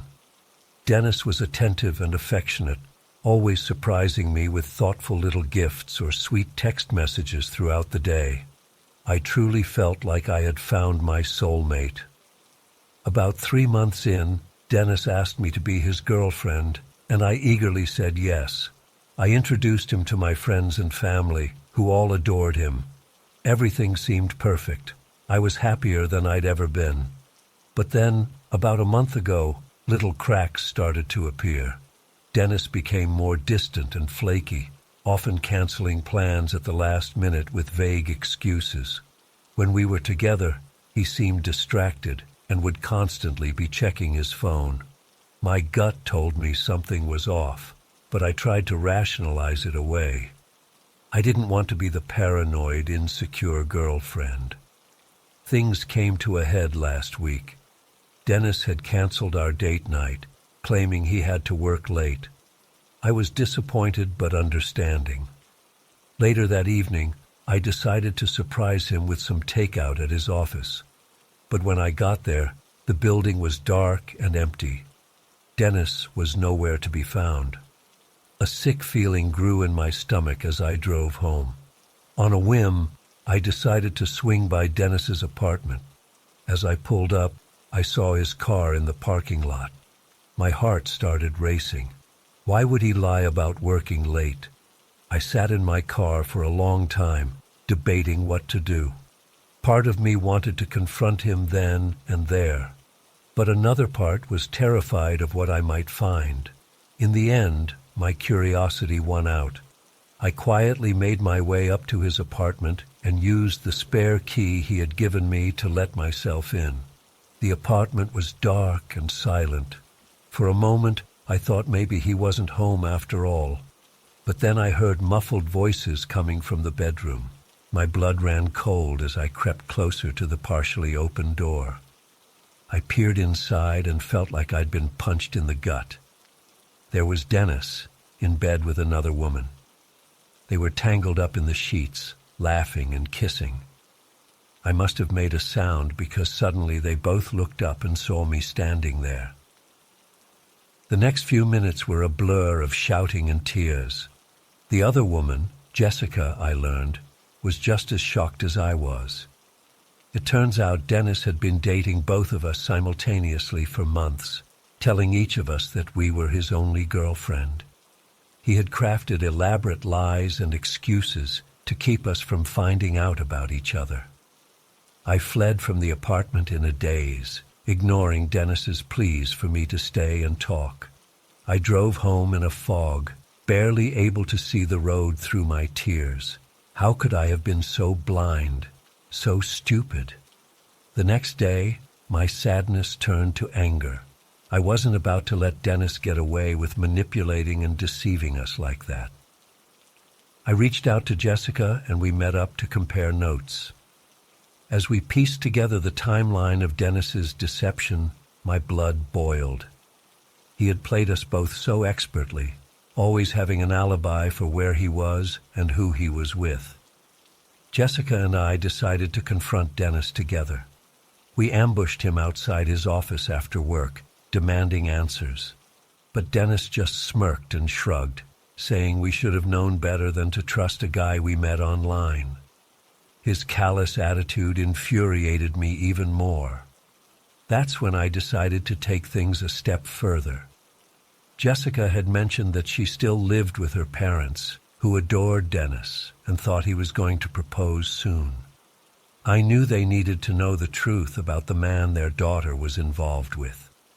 I spent hours compiling all the evidence of Dennis's lies and cheating, text messages, photos, timeline discrepancies. Then I packaged it all up with a detailed letter explaining everything and sent it to Jessica's parents. A few days later, Jessica called me in tears. Her parents had confronted Dennis with all the evidence. He had finally broken down and admitted to everything. Jessica's family was devastated, but grateful to know the truth. Dennis was out of their lives for good. I thought that would be the end of it. I blocked Dennis's number and social media accounts, determined to move on and forget about him. But then, last night, something truly disturbing happened. I was getting ready for bed when I heard a noise outside. I peeked out the window and saw a dark figure dart across my front lawn. My heart started pounding as I fumbled for my phone to call 911. But before I could dial, I heard my doorbell ring. Trembling, I crept to the front door and looked through the peephole. There was no one there. I stood frozen, straining to hear any sounds. After a few minutes of silence, I slowly opened the door. What I saw made me scream. There on my welcome mat was a dead rabbit, decapitated, its fur matted with blood. Pinned to its body was a note that simply said, "You'll regret this." I slammed the door shut and called the police, sobbing hysterically. They came and took my statement, but said there wasn't much they could do without proof of who left the rabbit. Deep down, I knew it was Dennis. This was his sick way of getting revenge for exposing his lies. It's been 2 days since the rabbit incident. I haven't been able to sleep, jumping at every little noise. I'm terrified to leave my house. I keep replaying everything in my mind, wondering how I could have missed the signs. How could someone I thought I knew so well turn out to be such a monster? I'm sharing my story as a warning to others. Be careful who you trust online. Even someone who seems perfect can be hiding a dark side. I thought I had found love, but instead I found myself caught in a web of lies and manipulation that I'm still trying to untangle myself from. I don't know if I'll ever be able to trust someone again after this. The trauma of Dennis's betrayal and threatening behavior will stay with me for a long time. For now, I'm focusing on healing and moving forward. I've started therapy to process everything that happened. I'm grateful for the support of my friends and family during this difficult time. And I'm trying to find some small bit of solace in the fact that by exposing Dennis's lies, I may have saved others from going through the same pain and betrayal that I experienced. But I'd be lying if I said I wasn't still looking over my shoulder, wondering if Dennis is out there waiting to retaliate further. The dead rabbit was a chilling reminder that this isn't over. I don't know what Dennis is capable of, and that uncertainty is terrifying. All I can do is stay vigilant and hope that someday I'll be able to put this nightmare behind me for good.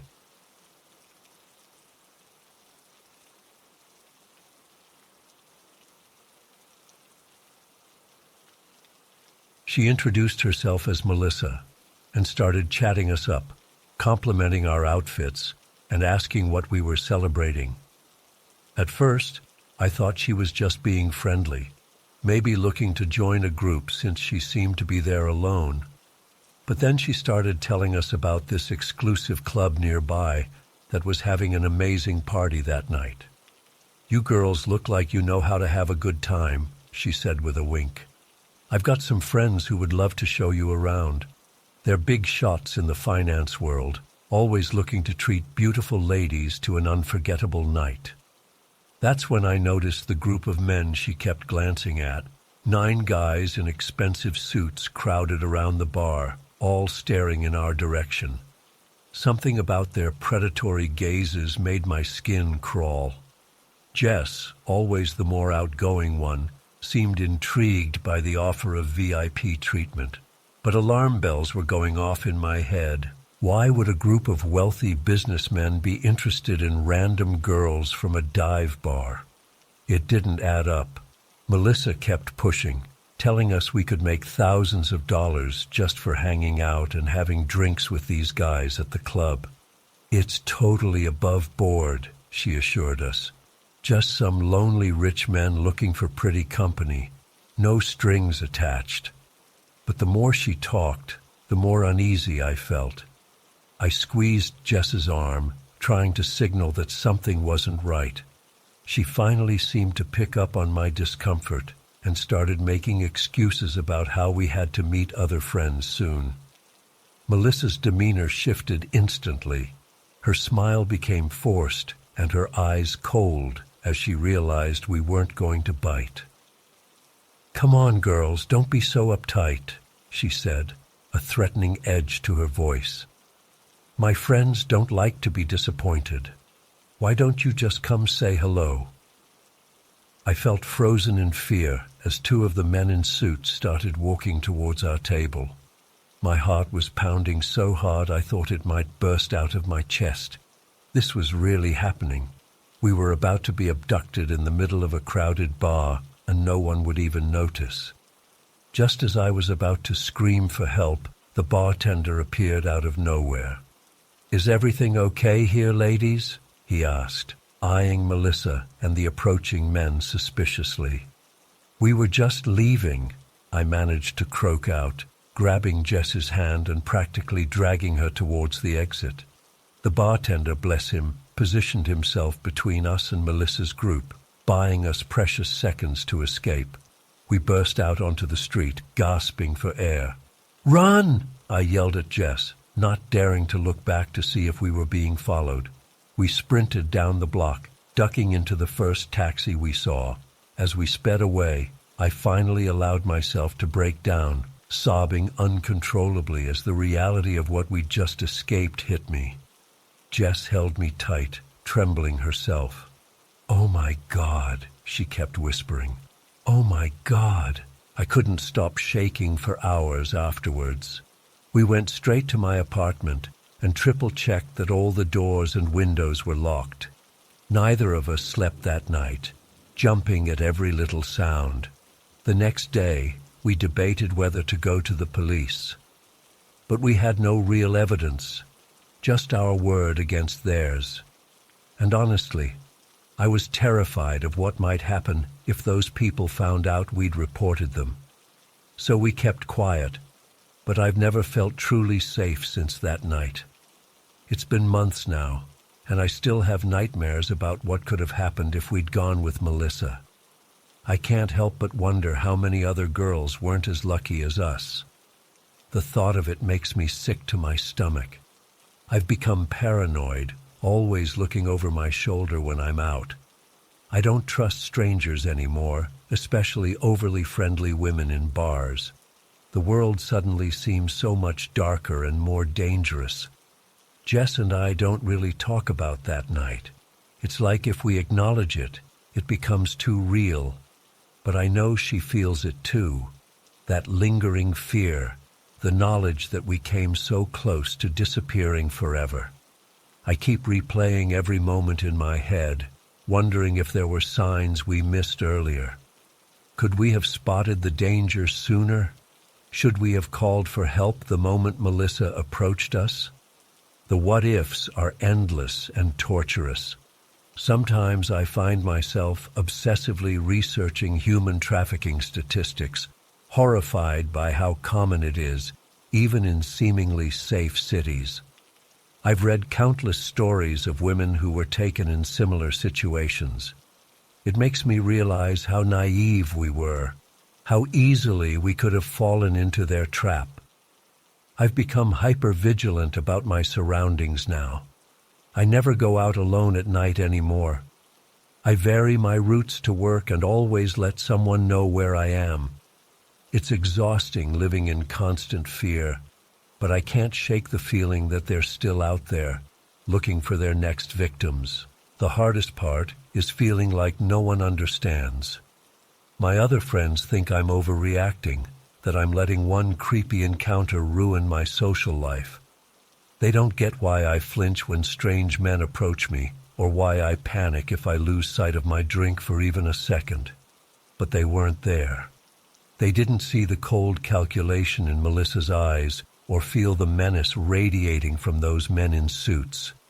They can't comprehend how quickly a fun night out can turn into a nightmare. I've tried therapy, but it's hard to open up about something so traumatic. How do you process almost becoming a statistic? The therapist suggested it might help to share my story, to warn other young women about the dangers lurking in plain sight. But every time I try to write it down or talk about it, I'm right back in that moment of terror, unable to breathe. Sometimes I wonder if I'm overreacting, if maybe it wasn't as sinister as it seemed in the moment. But then I remember the way Melissa's whole demeanor changed when we refused, how quickly those men moved to block our exit. There's no doubt in my mind that we narrowly escaped a horrible fate. I'm sharing this now as a warning to others. Please, always trust your instincts. If something feels off, it probably is. Don't be afraid to cause a scene or seem rude if you feel unsafe. It's better to be embarrassed than to become another missing person statistic. I'm trying to reclaim my life, to not let fear control me completely. But I know I'll never be the same carefree person I was before that night. The world revealed its dark underbelly to me, and I can't unsee it. To the bartender who intervened, if you're out there, thank you. You probably saved our lives that night. And to anyone reading this who has been through something similar, you're not alone. The fear and trauma are real, but we can't let it defeat us. We have to keep fighting, keep warning others, and hope that someday predators like Melissa and her friends will have nowhere left to hide. I still don't understand why they targeted us that night, or how many other victims they've claimed. The not knowing is almost worse than the fear sometimes. But I'm alive, I'm safe, and I'm determined to make sure what almost happened to us never happens to anyone else. Stay vigilant out there, and remember, your safety is more important than politeness. Trust your gut, it might just save your life.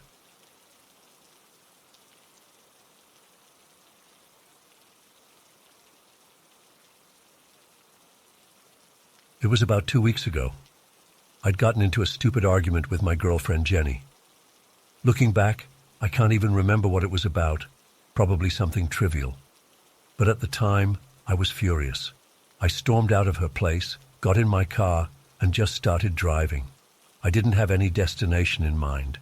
I just needed to clear my head. Before I knew it, I'd driven out of town and was cruising down some back roads. It was late, maybe 11 p.m. or so. There wasn't another car in sight, just fields and trees on either side of the road, lit up by my headlights. After a while, I started to calm down. The drive was actually kind of relaxing. I decided to pull over at this little gravel parking area on the side of the road. It was the kind of spot where people sometimes park to go hiking during the day. At night, though, it was totally deserted. I pulled in and cut the engine. For a minute I just sat there in the silence, listening to the quiet ticking of the cooling engine. My anger had faded, replaced by regret over the fight with Jenny.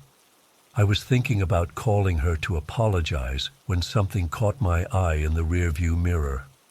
At first I thought it was just shadows playing tricks on me. But then I saw it clearly, a figure emerging from the trees behind my car. My heart started racing. Who the hell would be out here at this time of night? I watched in the mirror as the figure got closer. It was a man, tall and broad-shouldered. He was moving with purpose, heading straight for my car. Every instinct I had was screaming at me to get out of there. I fumbled for my keys, but my hands were shaking so bad I dropped them on the floor. I bent down to grab them, and when I looked back up, the man was right outside my driver's side window. He started pounding on the glass, so hard I thought it might shatter. I could see his face now, contorted with rage. He was shouting something, but I couldn't make out the words. All I could focus on was the wild, almost inhuman look in his eyes. I finally got the key in the ignition, but the engine wouldn't turn over. The man was still pounding, now trying the door handle. Thank God I'd remembered to lock the doors. "Open the fucking door!" he screamed. His voice was deep and guttural, barely human. I tried the ignition again. Nothing. The man stepped back, and for a second I thought he was giving up. But then he started kicking the door, each impact making the whole car shake. I was in full panic mode now. I kept turning the key, praying for the engine to start. The man had stopped kicking and was now trying to break the window with his elbow.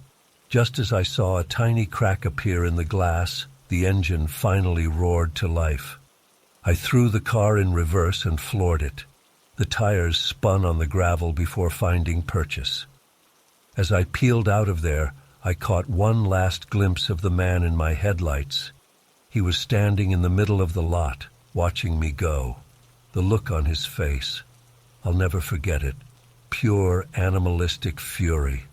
I sped down that dark road like a bat out of hell, constantly checking my mirrors to see if he was somehow following me. After a few miles with no sign of pursuit, I started to relax a little. But I didn't slow down until I was back in town. I drove straight to Jenny's place. All thoughts of our argument were gone. I just needed to be around another person. When she opened the door and saw the state I was in, her anger immediately turned to concern. I was pale, sweating, and shaking like a leaf. I told her everything that had happened. She wanted to call the police, but I was hesitant. What would I even tell them? That some random guy tried to break into my car in the middle of nowhere? I had no proof, and it's not like they could do anything about it now anyway. We stayed up late into the night talking about it. Jenny did her best to calm me down, saying it was probably just some drunk or druggie who thought I was someone else. But something about the whole encounter felt wrong. The man hadn't seemed drunk or high. There was a focused intensity to him that I couldn't explain. I didn't sleep at all that night. Every time I closed my eyes, I saw that man's face. By morning, I'd almost convinced myself that I'd imagined the whole thing, that it was just some vivid nightmare brought on by stress and lack of sleep. But then I went outside to my car, and there, clear as day, were deep scuff marks on the driver's side door, exactly where the man had been kicking. That's when it really hit me. This wasn't a dream or my imagination. It had really happened. Some maniac had tried to attack me in the middle of nowhere for no apparent reason. I've been a nervous wreck ever since. I can't drive at night anymore without constantly checking my mirrors, terrified I'll see that figure again.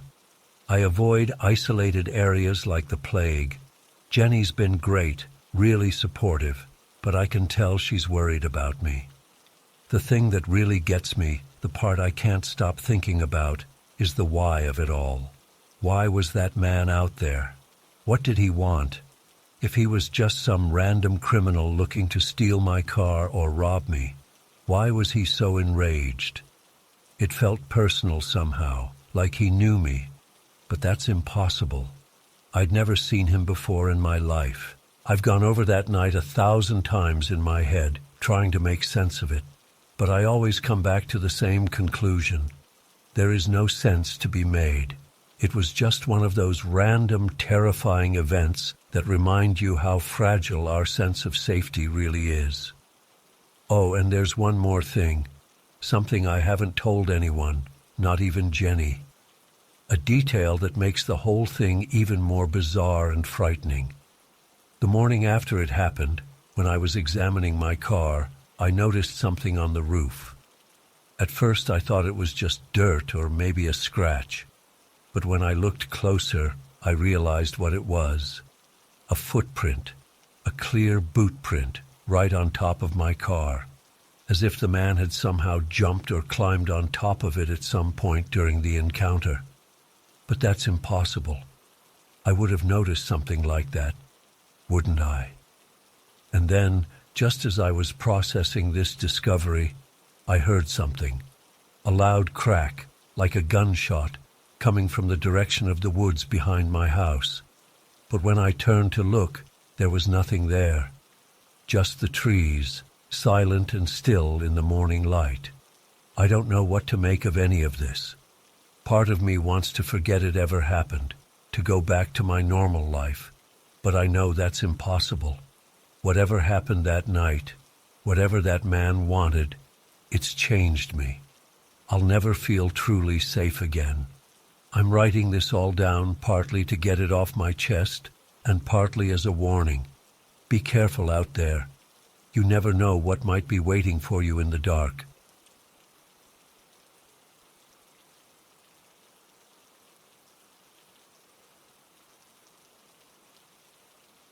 It was supposed to be a fun getaway with my closest friends. Just a weekend at a rustic cabin in the woods, away from the stress of our jobs and everyday lives. There were 5 of us, me, Bobby, Jess, Mike, and Chris. We'd known each other since college and tried to do a trip like this at least once a year to stay connected.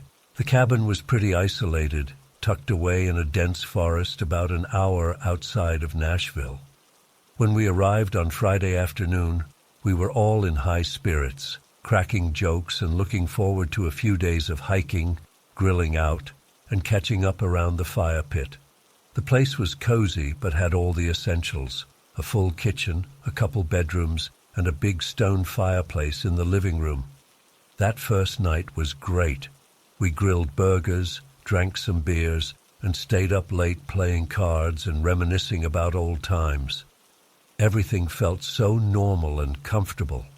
If only I'd known how quickly that sense of safety would be shattered. Saturday was a perfect fall day. We went on a long hike, explored an old abandoned barn we found in the woods, and spent the afternoon just lounging around the cabin. As night fell, we decided to build a fire in the pit outside and make s'mores. I remember checking my phone at one point and seeing it was just past 2 a.m.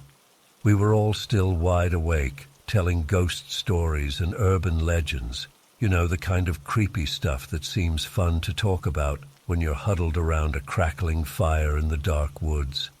I was in the middle of retelling a story I'd heard about some hikers who went missing in these mountains years ago, when Bobby suddenly went very still and quiet. At first I thought he was just getting into the spooky atmosphere, but then I noticed his eyes were wide with fear, fixed on a spot in the tree line behind me. "Guys," he said in a tight whisper, "don't make any sudden movements, but I swear to God there's something watching us from the woods." A chill ran down my spine. The way Bobby said it, the raw fear in his voice, made my heart start pounding. We all slowly turned to look where he was staring. At first, I didn't see anything in the inky darkness beyond our fire's glow. But as my eyes adjusted, I caught a glimpse of movement, something pale, partially hidden behind a thick tree trunk about 30 yards away. "Do you see it?" Bobby hissed. "Tell me you see it too."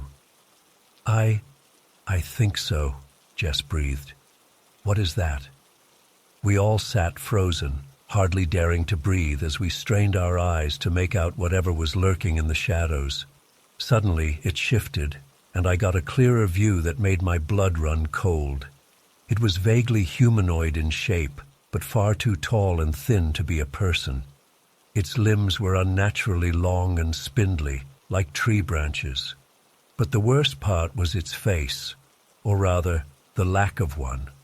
Where features should have been, there was just smooth, stark white skin pulled taut over a bulbous, elongated skull. As we watched in horror, it took a halting step forward into a shaft of moonlight. Its movements were jerky and unnatural, like a marionette being yanked by invisible strings. That's when I noticed its hands, ghastly things with fingers twice as long as they should be, tapering to points. "Oh, fuck," Mike whimpered. "Oh, fuck, we need to get inside. Now." No one argued. We scrambled to our feet, abandoning our chairs and supplies as we made a mad dash for the cabin. I heard twigs snapping behind us as we ran, but I didn't dare look back. We burst through the door, and Bobby slammed it shut, throwing the deadbolt. We huddled in the living room, panting and wild-eyed with terror. "What the hell was that thing?" Chris demanded, his voice shaking. "I don't know," I said. "But it wasn't human. Did you see its face? Jesus Christ." "We need to call for help," Jess said, pulling out her phone. Her face fell. Shit, no signal. We all checked our phones. Nothing. The isolated location that had seemed so appealing earlier now felt like a death trap. "Okay, let's not panic," Mike said, though he looked close to losing it himself. "We're safe in here. That, whatever it was, can't get in. We just need to wait till morning, and then we can get the hell out of here." But even as he said it, we heard a sound that made my skin crawl. Slow, dragging footsteps on the cabin's wooden porch. "Oh, God," Jess whimpered. "It followed us." We all instinctively backed away from the windows and doors. Bobby ran to the kitchen and came back with an assortment of knives which he distributed among us. I gripped the handle of a big chef's knife so hard my knuckles turned white, though I had no idea what good it would do against the thing outside.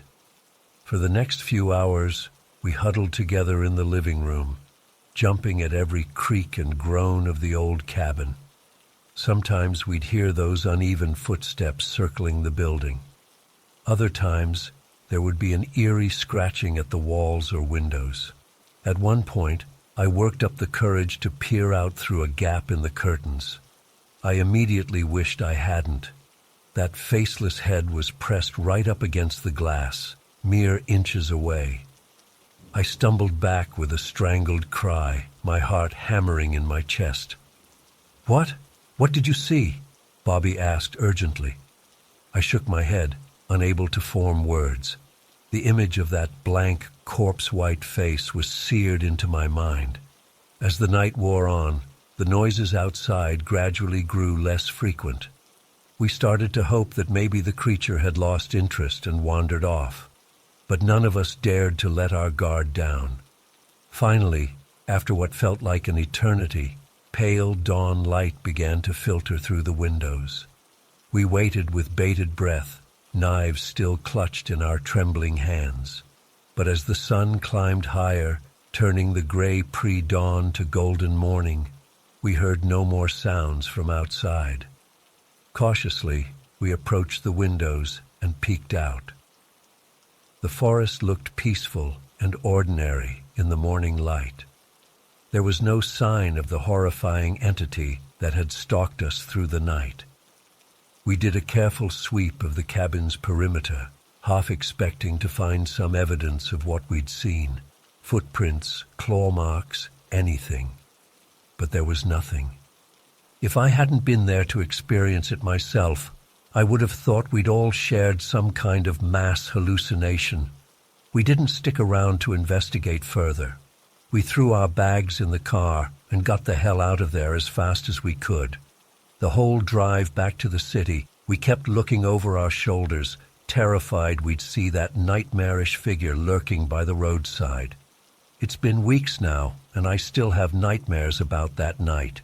I wake up in a cold sweat, convinced I'll see that blank white face looming over my bed. My friends and I have talked about it endlessly, trying to come up with some rational explanation for what we encountered. But deep down, I know there's nothing rational about it. I've done some research since then, and apparently there have been other sightings of similar entities in that area of Tennessee. Some people call it the Pale Walker or the Faceless One, but no one seems to know what it really is or where it came from. All I know is that I'll never look at the woods the same way again.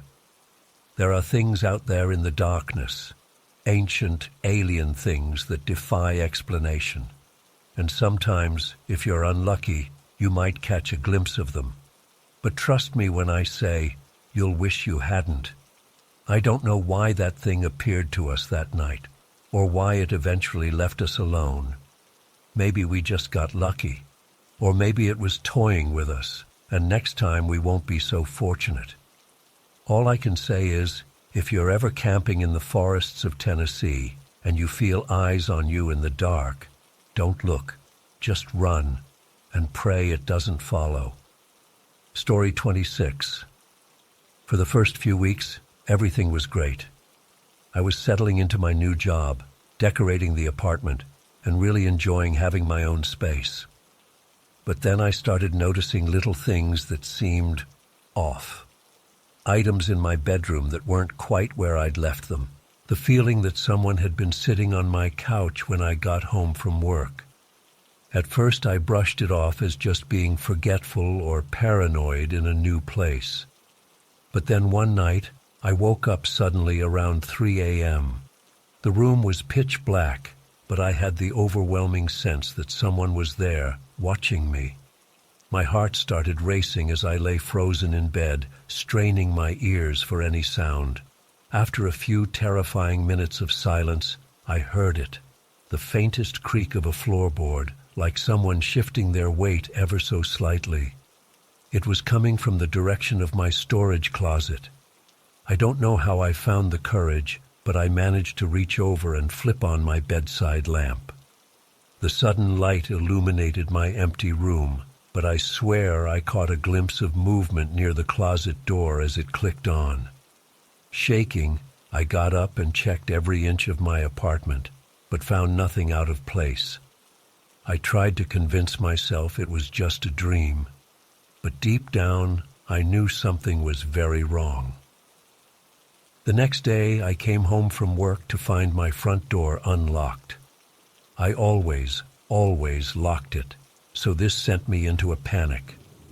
I called my friend Megan to come over while I searched the place, but again we found nothing obviously amiss. She tried to reassure me that I probably just forgot to lock up that morning, but the uneasy feeling in the pit of my stomach wouldn't go away. That night, I tossed and turned for hours, unable to shake the sensation of being watched. Around 2 a.m. I heard it, the unmistakable sound of my closet door slowly creaking open.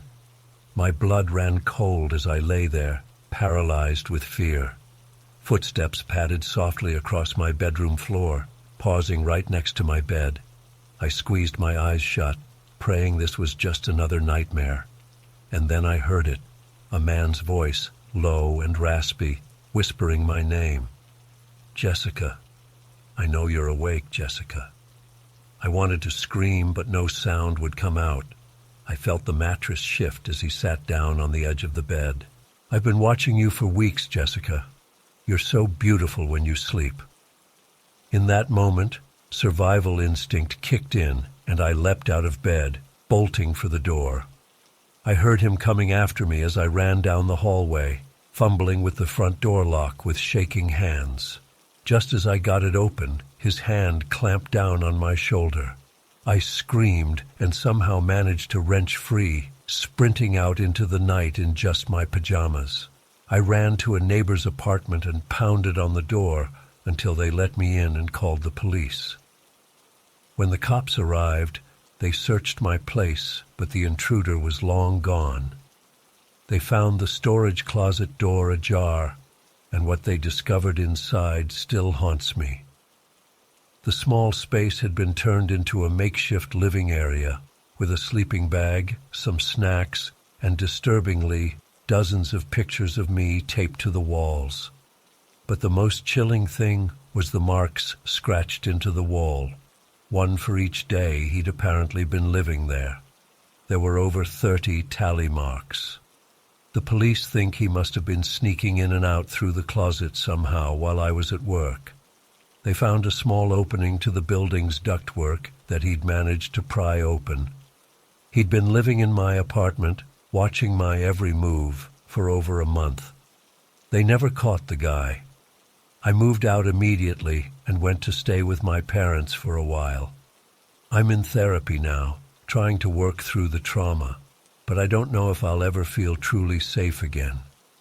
I'm constantly looking over my shoulder, checking locked doors multiple times, startling at every little sound.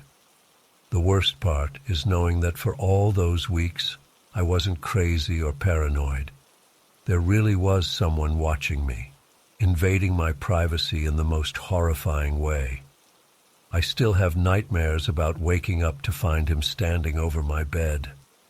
Sometimes I imagine what might have happened if I hadn't woken up that night, if he'd stayed hidden even longer.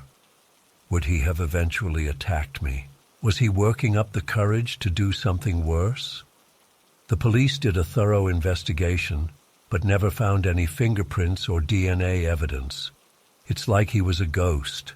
Sometimes I wonder if he's still out there, watching me from afar. I've moved to a new city and taken every precaution, but I can't shake the feeling of eyes on me. I check my closets obsessively now, multiple times a day.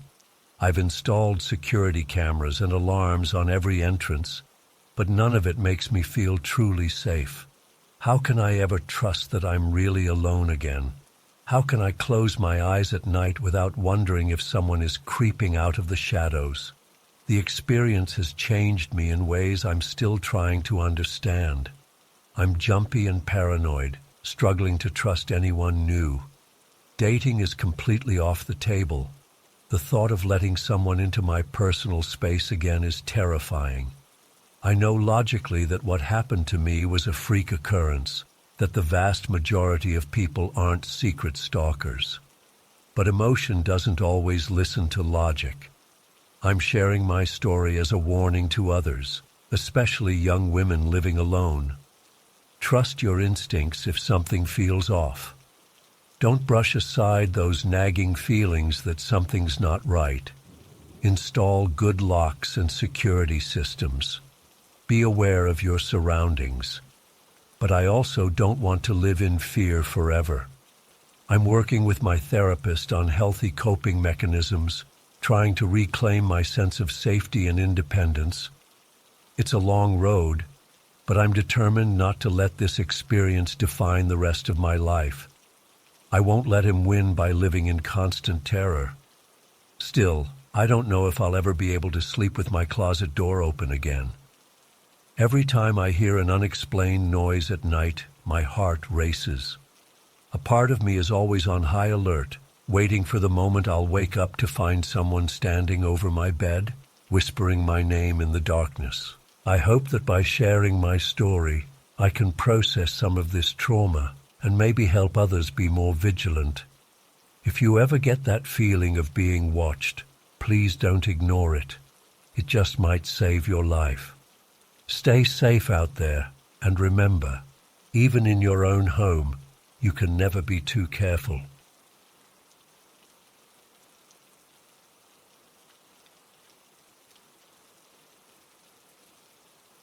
I still can't shake off what happened that day on the lake. It's been weeks, but every time I close my eyes, I see that thing. I've been a fisherman all my life, spent countless hours on the water, but nothing could have prepared me for what my girlfriend and I encountered.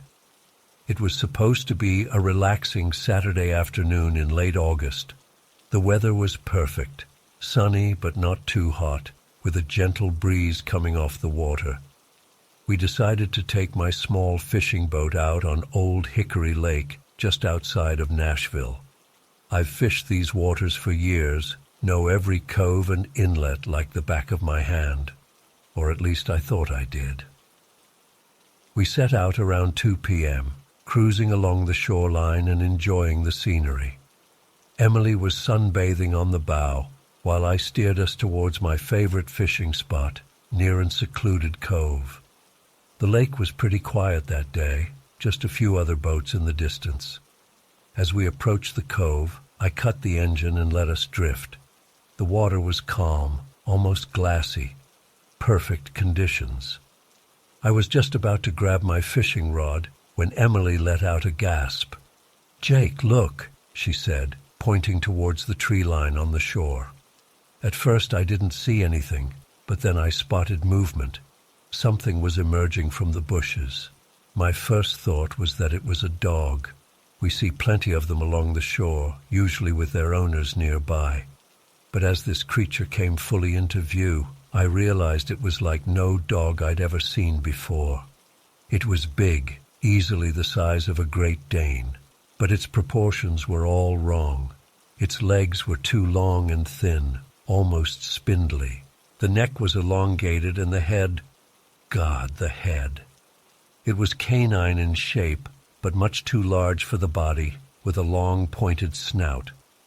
The eyes were what really got me, though. They were huge, bulging out of the skull, and seemed to glow with an eerie yellowish light. The thing's fur was patchy and mangy looking, a sickly grayish-brown color. As it moved, its gait was unnatural, sort of a loping, awkward motion that made my skin crawl. It came right down to the water's edge, those massive eyes fixed on our boat the entire time. Emily and I were frozen in place, too shocked to speak. The creature stood there for what felt like an eternity, just watching us. Then, without warning, it opened its mouth. The jaw unhinged to an impossible degree, revealing rows of needle-sharp teeth.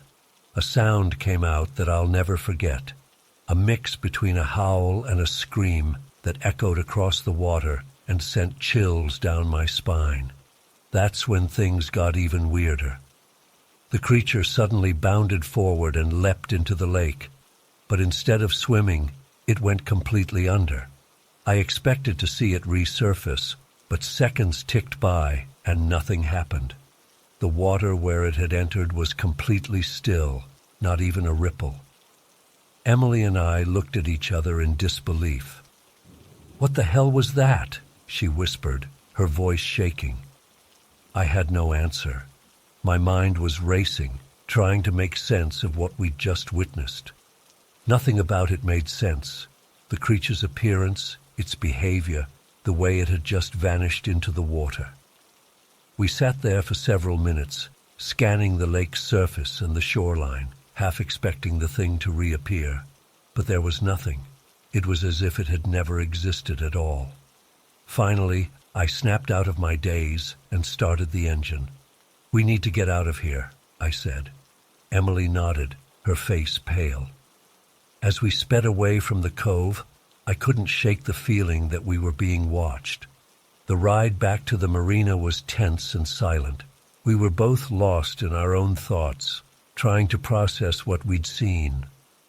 I kept replaying the encounter in my mind, looking for some rational explanation. Maybe it was some kind of deformed coyote or wolf, but that didn't account for its size or the way it had disappeared into the water without a trace. When we got back to shore, we debated whether to report what we'd seen, but to who? The police, fish and wildlife, and what would we even say? I could already imagine the skeptical looks, the assumption that we were drunk or on drugs. In the end, we decided to keep it to ourselves, at least for the time being. That night, neither of us could sleep. Every time I closed my eyes, I saw those glowing yellow orbs staring back at me. Emily was just as shaken. We talked into the early hours of the morning, going over every detail of the encounter, trying to make sense of it. In the days that followed, I scoured the internet for any similar sightings or local legends. I found a few vague stories about strange creatures in Tennessee lakes, but nothing that matched what we'd seen. I even went back to the cove a few days later, alone, to see if I could find any evidence, tracks, fur, anything. But the shoreline was undisturbed, no sign that anything out of the ordinary had ever been there. It's been almost a month now, and I still don't know what to make of it all. Emily and I have talked about it less and less as time has gone on, but I know it's still on both our minds. I haven't been able to bring myself to go fishing since that day. The lake, once my sanctuary, now feels ominous and alien. I find myself constantly questioning my memory of the event. Did it really happen the way I remember it? Could it have been some kind of shared hallucination? But deep down, I know what I saw. That creature was real, as impossible as it seems. Sometimes, late at night, I'll wake up in a cold sweat, convinced I can hear that unearthly howl scream in the distance. I'll lie there, heart pounding, straining my ears, but it's always just the wind, or my imagination playing tricks on me. I don't know if I'll ever be able to explain what happened that day on Old Hickory Lake. Part of me wants to forget it ever happened, to chalk it up to some bizarre fluke and move on with my life. But another part of me can't let it go. What if that thing is still out there, lurking beneath the surface of the lake? What if there are more of them? I used to scoff at stories of monsters and cryptids. Now I'm not so sure. There are things in this world that defy explanation, things that shouldn't exist but somehow do. I've seen one with my own eyes, and it's changed everything. So if you're ever out on the lakes of Tennessee, keep your eyes open. And if you see something strange moving on the shore or in the water, something that doesn't quite look right, don't dismiss it. Because trust me, sometimes the monsters are real.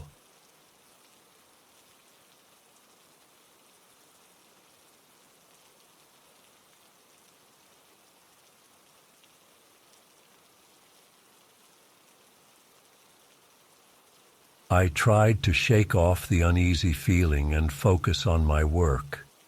But everywhere I went in the store, he seemed to follow at a distance. When I was arranging flowers near the front, he was suddenly very interested in the greeting cards. When I moved to water plants in the back greenhouse, he appeared to be inspecting the fertilizers nearby. It was subtle, but unmistakable. As my shift was ending, I saw him approach the register to check out. I ducked into the break room to avoid any interaction. When I peeked out a few minutes later, he was gone. I breathed a sigh of relief, thinking that was the end of it. How wrong I was. The next day, he was back again, and the day after that, always staying for hours, always finding excuses to linger near wherever I was working. I started to dread going into work, knowing he'd be there watching me.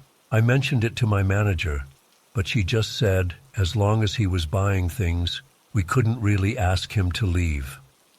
About a week into this, things escalated. I was straightening up some pots when I found a folded piece of paper tucked between them. My stomach dropped as I opened it to find a crude pencil drawing of a naked woman who was clearly meant to be me. It was anatomically exaggerated and disturbing, with lots of violent-looking, scratchy lines all over it. I immediately took it to my manager, my hands shaking. She seemed concerned and said she'd keep an eye out, but there wasn't much else we could do without proof of who left it. I knew it was him, though. I could feel his eyes on me constantly. The drawings continued to appear every few days, hidden among plants, slipped into seed packets, tucked under flower pots, each one more graphic and upsetting than the last. I started having trouble sleeping, jumping at every little sound and shadow. One night as I was leaving work, I saw a figure lurking near my car in the dim parking lot. My heart racing, I rushed back inside and asked a coworker to walk me out. As we approached, the figure quickly slipped away into the darkness. I was terrified to be alone. Things came to a head about 3 weeks in. I came into work to find my manager waiting for me with a stern look on her face. She said they'd received an anonymous complaint about me, claiming I'd been rude to customers, stealing from the register, and other nonsense. I was shocked and tried to defend myself, but I could tell she was skeptical. As I numbly went about my work that day, I spotted him watching me with a smug little smile. I realized he must have made the false complaint to try to get me fired. Anger bubbled up inside me, momentarily overpowering the fear. I marched up to him and demanded to know why he was doing this to me. His face twisted into an ugly sneer. He hissed that I should be grateful for his attention, that an ugly slut like me was lucky someone wanted me. I was stunned into silence as he stormed out. Shaken, I went to my manager and told her everything: the stalking, the drawings, the false complaint. She was much more sympathetic now and promised to ban him from the store. I felt a wave of relief wash over me. But my relief was short-lived.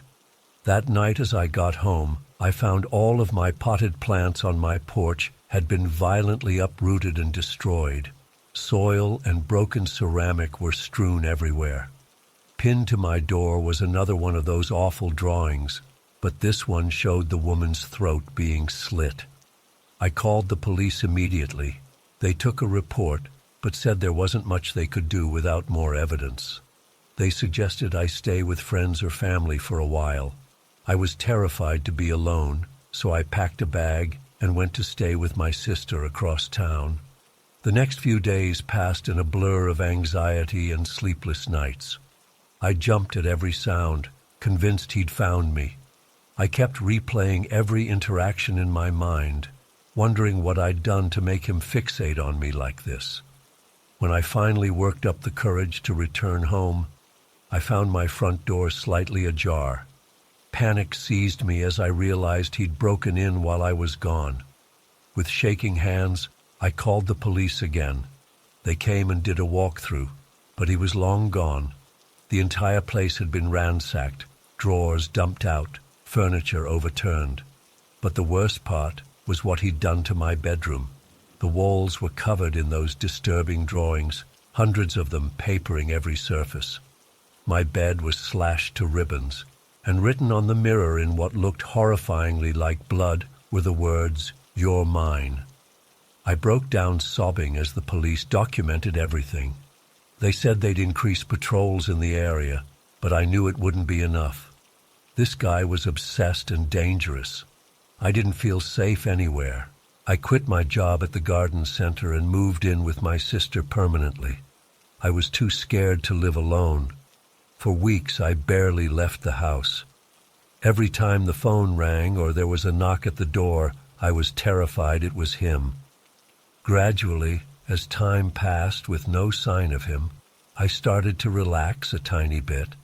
I found a new job across town and tried to establish a new normal, but I never stopped looking over my shoulder, never stopped flinching at unexpected noises.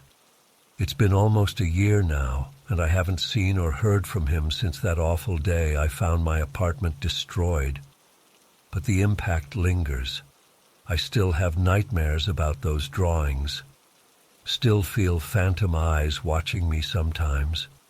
I don't know why he fixated on me or why he suddenly stopped. The not knowing is almost worse than the actual stalking was. Is he still out there somewhere, waiting? Did he move on to a new victim? Or did something happen to him? I'll probably never know. All I can do is try to move forward and heal.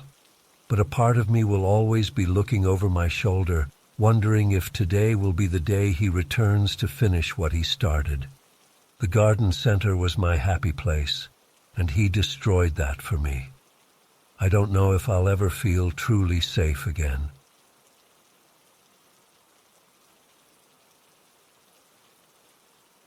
I still remember that summer camp like it was yesterday, even though it's been years. I was 14 at the time, and so excited for my first real camping trip with the Girl Scouts. My parents had finally agreed to let me go after months of begging. The camp was in a beautiful forest area, about 2 hours from my hometown. When we arrived, I was in awe of the tall trees and the smell of pine needles in the air. Our troop leader, Ms. Johnson, got us all settled into our tents and went over the rules and schedule for the week. I was sharing a tent with my best friend Lily, which made me feel a lot better about being away from home. That first night around the campfire was magical. Roasting marshmallows, singing songs, telling scary stories. I felt so grown up and independent. But things started to feel off on the second day. I noticed a boy about my age lurking around the edges of our campsite, watching us. At first I tried to ignore it, figuring he was probably just from another nearby camp. But as the day went on, I kept spotting him in different places, always staring in our direction. It gave me an uneasy feeling in the pit of my stomach. That night, as Lily and I were getting ready for bed in our tent, I heard rustling outside. I peeked out and saw a shadowy figure dash behind a tree. My heart started racing. I told Lily what I saw, but she said I was just being paranoid from all the scary stories. I tried to convince myself she was right, but I had trouble falling asleep. The next morning at breakfast, I noticed the boy again. This time he was closer, standing near some bushes at the edge of our eating area. I nudged Lily and pointed him out. She agreed it was creepy, and we decided to tell Ms. Johnson. But when we went to find her, the boy had disappeared again. As we were heading to the lake for swimming lessons that afternoon, I heard someone whisper, "Hey, pretty girl," right behind me. I spun around, and there he was, the boy who had been watching us. Up close, I could see he was maybe a year or two older than me, with messy dark hair and intense eyes that made me uncomfortable. "I'm Danny," he said with a weird smile. "I've been watching you. You're so beautiful." I was frozen in fear, unsure what to do or say. Lily grabbed my arm and pulled me away, telling Danny to leave us alone. As we hurried off, I heard him call after us, "See you later, pretty girl. Sweet dreams tonight." My hands were shaking as I told Ms. Johnson what had happened. She looked concerned and said she would report it to the camp director and keep an eye out.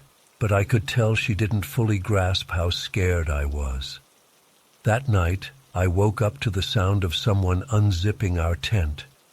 My blood ran cold as I saw a figure start to crawl inside. I screamed at the top of my lungs, waking up Lily and the rest of the camp. The figure bolted off into the darkness.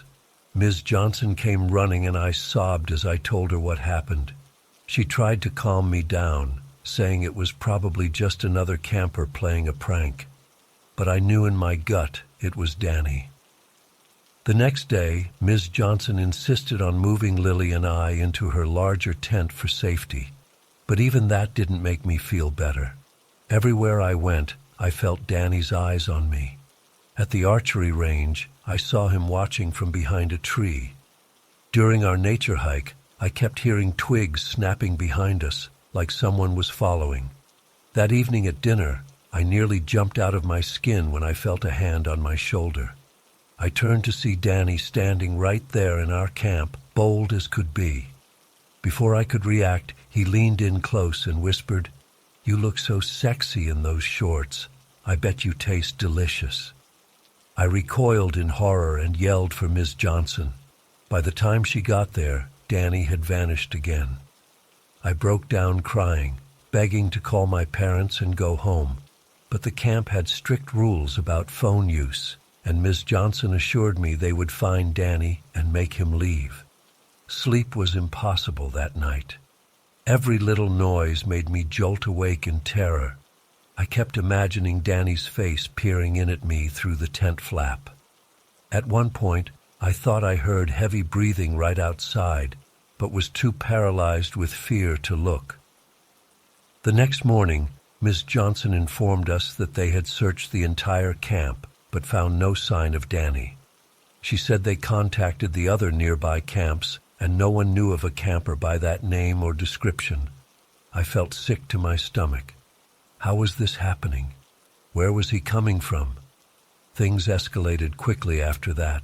While I was in the shared bathroom building that afternoon, the lights suddenly went out. I heard the door open and close, then footsteps approaching my stall. A voice that made my skin crawl said, "I can smell you in there, pretty girl. Why don't you come out and play with me?" I started hyperventilating, pressing myself against the stall door. The footsteps got closer, and I saw a shadow under the door. Just as I was about to scream, I heard other voices entering the bathroom. The footsteps quickly retreated and the door slammed. When I finally worked up the courage to emerge, shaking like a leaf, there was no sign of Danny. I refused to leave Ms. Johnson's sight after that, but somehow Danny still found ways to torment me. Crude messages carved into trees near our camp, twigs arranged to spell out my name. My hairbrush went missing, only to turn up with a lock of Danny's hair tied around the handle. That night was the worst by far. We were all sleeping in Ms. Johnson's tent for safety. Around 3 a.m., I woke up to a foul smell. To my horror, I realized someone had urinated all over the outside of our tent while we slept, and written in the dirt nearby were the words, "I was here, pretty girl." I completely lost it, screaming and crying uncontrollably. The whole camp was in an uproar. Ms. Johnson finally called the police, who came out to investigate. They took the situation seriously but seemed baffled. There were no signs of how Danny was getting in and out of the heavily wooded camp undetected. My parents were called and came to get me immediately. As we drove away, I kept looking back, terrified I would see Danny emerging from the trees, but there was nothing. To this day, I still don't understand what happened that week. How did Danny seem to appear and disappear at will? Why did no one else ever see him clearly except me? The police never found any evidence of an intruder at the camp. Sometimes I wonder if I imagined it all from the stress of being away from home. But then I remember the visceral terror I felt, the way my skin crawled when he spoke to me. It was all too real. I've never gone camping again. Just the thought of sleeping in a tent makes me break out in a cold sweat. I know it's irrational, but part of me is always afraid that if I ever return to the woods, Danny will be there waiting for me. His final words echo in my nightmares. Sweet dreams, pretty girl. I'll see you again someday.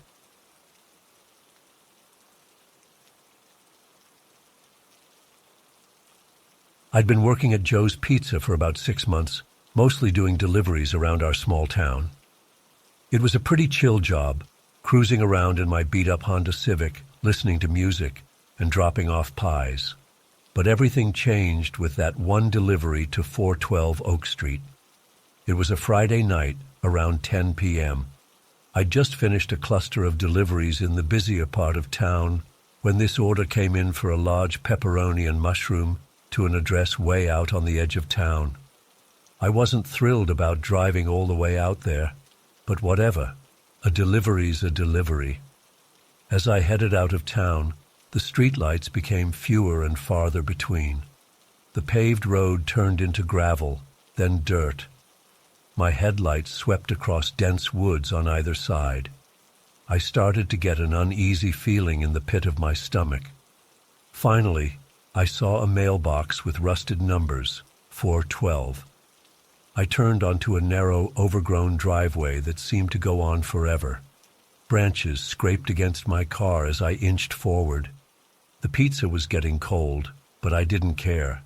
Every instinct was telling me to turn around. After what felt like an eternity, I reached a clearing. There sat an old Victorian house, paint peeling, windows dark. It looked like no one had lived there for decades. But there was a porch light on, so I grabbed the pizza and got out of the car. The quiet was oppressive. No crickets, no rustling leaves, just dead silence. My footsteps on the creaky porch steps sounded thunderous. I knocked on the door, my knuckles barely making contact with the rotting wood. No answer. I knocked again, louder this time. Still nothing. "Hello?" I called out. "Pizza delivery." Silence. I was about to give up and leave when movement caught my eye. I turned and saw an old man standing at the corner of the house, partially hidden in shadow. He wasn't there a second ago. It was like he materialized out of thin air. My breath caught in my throat. He was rail-thin, easily in his 80s, with wispy white hair and pale, almost translucent skin. But it was his eyes that made my blood run cold. They were pitch black, no whites visible at all, and they were fixed on me with an intensity that made me want to run. Sir? Did you order a pizza?" I managed to stammer out. He didn't respond, didn't blink, didn't move a muscle, just kept staring at me with those horrible black eyes. I don't know how long we stood there, locked in that moment. It could have been seconds or hours. All I know is that suddenly a gust of wind blew through the clearing. It was bitingly cold, like midwinter instead of a mild spring night. The old man's mouth opened, impossibly wide. A low moan emerged, building in volume and intensity until it was a piercing shriek that seemed to come from everywhere at once. The porch light flickered wildly. I dropped the pizza and ran. Branches whipped my face as I sprinted down the driveway, heart pounding in my ears. I could swear I heard footsteps right behind me, but I didn't dare look back. I flung myself into my car, fumbling with the keys. The engine roared to life and I peeled out, tires kicking up dirt. As I fishtailed onto the main road, I glanced in my rearview mirror. The old man was standing in the middle of the driveway, still as a statue, those black eyes boring into me. Then he raised one skeletal hand and waved slowly, almost mockingly. I floored it all the way back to town, shaking and hyperventilating. When I got back to Joe's, I must have looked like I'd seen a ghost because my manager took one look at me and sent me home for the night. I barely slept that night, or for many nights after. I kept replaying the encounter in my mind, trying to make sense of it. Was it some kind of sick prank, a hallucination, or something else? I quit my job at Joe's the next day. Couldn't handle the thought of potentially making another delivery out there. For weeks afterwards, I'd wake up in a cold sweat, those black eyes haunting my dreams. Eventually, curiosity got the better of me. I drove out to 412 Oak Street in broad daylight, heart in my throat the whole time. But when I got there, all I found was an empty lot overgrown with weeds. No house, no driveway, nothing. I asked around town, trying to be casual about it. Nobody remembered a house out there, let alone an old Victorian. The property had been vacant for as long as anyone could recall. To this day, I don't know what happened that night. Sometimes I almost convince myself it was all in my head, some kind of stress-induced breakdown. But then I'll catch a glimpse of an old man out of the corner of my eye, or wake up from a nightmare with the echo of that unearthly shriek in my ears, and I know it was real. Whatever I encountered that night was not of this world. And sometimes, in my darkest moments, I can't shake the feeling that it's still out there somewhere, waiting, watching. Those black eyes seeing right through me, even now. I don't do delivery jobs anymore. I don't even like to drive at night if I can help it. Because every time I pass a dark, secluded driveway, I can't help but wonder, what if it's there? What if those eyes are watching me from the shadows? So if you're ever out for a late-night drive and come across a house that seems out of place, a little too old, a little too quiet, just keep driving. Don't stop. Don't look too closely at the shadows. And whatever you do, don't make eye contact with anyone you see there. Because once those black eyes lock onto you, you'll never truly escape them. They'll follow you forever, in your memories, in your nightmares. And sometimes, when you least expect it, you might find them staring back at you from the darkness, hungry and waiting. I know I'll never forget that night, no matter how hard I try. The night a simple pizza delivery became a waking nightmare. The night I learned that there are things in this world beyond our understanding, things that lurk in the shadows of forgotten places. And sometimes, if we're not careful, those things find us.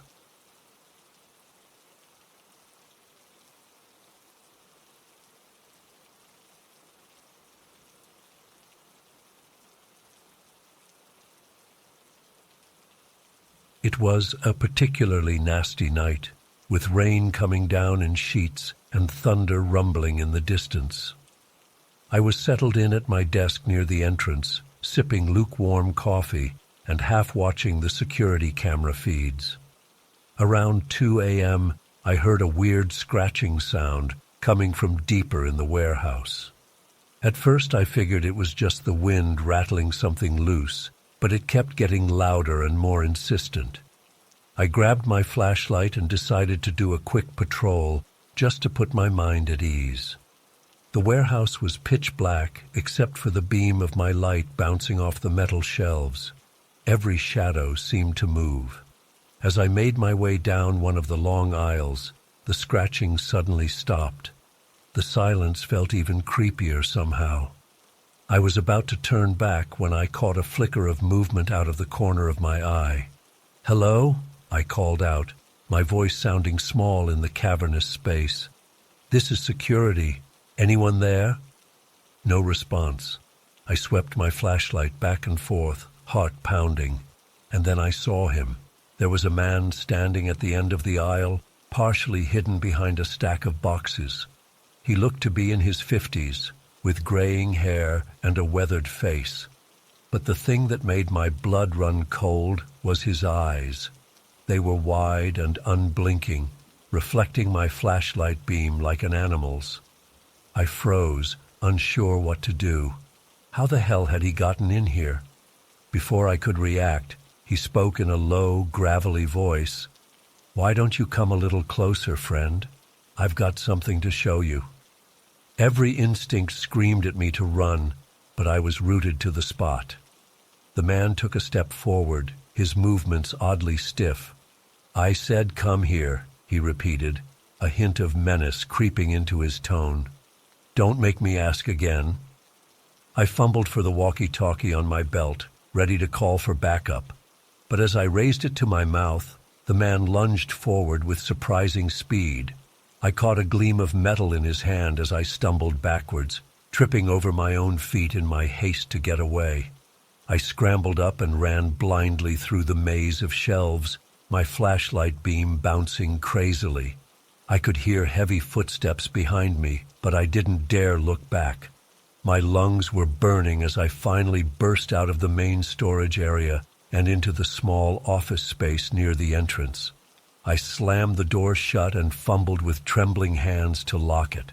For several agonizing seconds, there was only the sound of my ragged breathing. Then came 3 slow, deliberate knocks. "Open up," the man's muffled voice called. "I just want to talk." I grabbed the phone on the desk and frantically dialed 911. As it rang, I heard a weird scraping sound coming from the other side of the door. The operator had barely finished saying, "911, what's your emergency?" when there was a deafening crash. The door flew open, splintered wood flying everywhere. I dropped the phone and dove under the desk. Through the gap between the floor and the desk's bottom edge, I saw a pair of muddy work boots enter the room. They walked slowly around the office, pausing occasionally. I clapped a hand over my mouth to stifle my panicked breathing. The boots stopped right in front of the desk. I squeezed my eyes shut, certain I was about to die. But after what felt like an eternity, I heard retreating footsteps and then the slam of the exterior door. I stayed huddled under that desk for nearly an hour, too terrified to move. When the police finally arrived, they found no trace of the intruder. The officer taking my statement seemed skeptical, especially when I couldn't give a great description of the man beyond older guy with gray hair.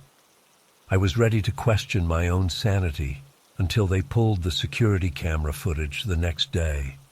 There he was, clear as day, breaking in through a side entrance I could have sworn was locked. We watched in horror as he methodically searched the warehouse, clearly looking for something or someone. The cameras showed him pulling out a wicked-looking hunting knife right before he encountered me. If I had gotten any closer to him, I don't even want to think about what might have happened. The weirdest part? About 10 minutes after I hid in the office, the footage shows the man just stopping in his tracks. He looks directly at one of the cameras, gives this bone-chilling smile, and then calmly walks out the front door. No alarms went off, even though they should have. The police are still investigating, but they haven't found any leads. They tell me it was probably just some nut job looking to steal stuff, but that doesn't explain how he got past our security system or why he seemed to be hunting me specifically. I quit that job the next day. No amount of money is worth going through something like that again. I still have nightmares about those unblinking eyes and that gravelly voice telling me to come closer. Sometimes I wake up in a cold sweat, certain I can hear those heavy footsteps coming down the hall towards my bedroom. I don't know who that man was or what he really wanted, but I do know one thing. I came way too close to never making it out of that warehouse alive. I can't shake the feeling that he's still out there somewhere, waiting for another chance. So if you work nights in an isolated place like that, please be careful. You never know what kind of monsters might be lurking in the shadows.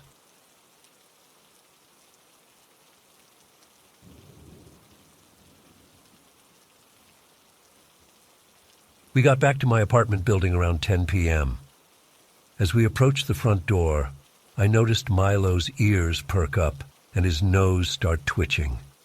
He seemed more alert than usual, but I didn't think much of it at the time. I fumbled with my keys for a moment before unlocking the door and stepping inside. The first thing that struck me as odd was the chill in the air. It was a warm summer night, but the apartment felt unusually cold. I flicked on the lights in the entryway and living room, thinking maybe I had accidentally left the AC cranked up before heading out. But as the room illuminated, my blood ran cold.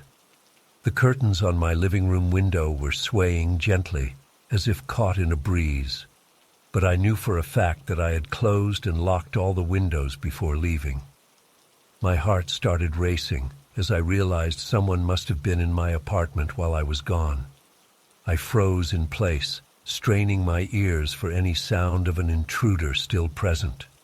The apartment was dead silent except for Milo's low growl beside me.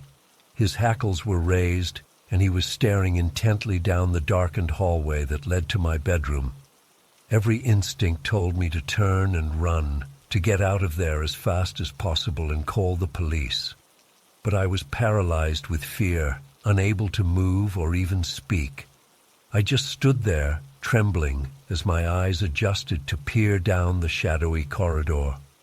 That's when I saw it, a dark figure standing motionless at the end of the hallway.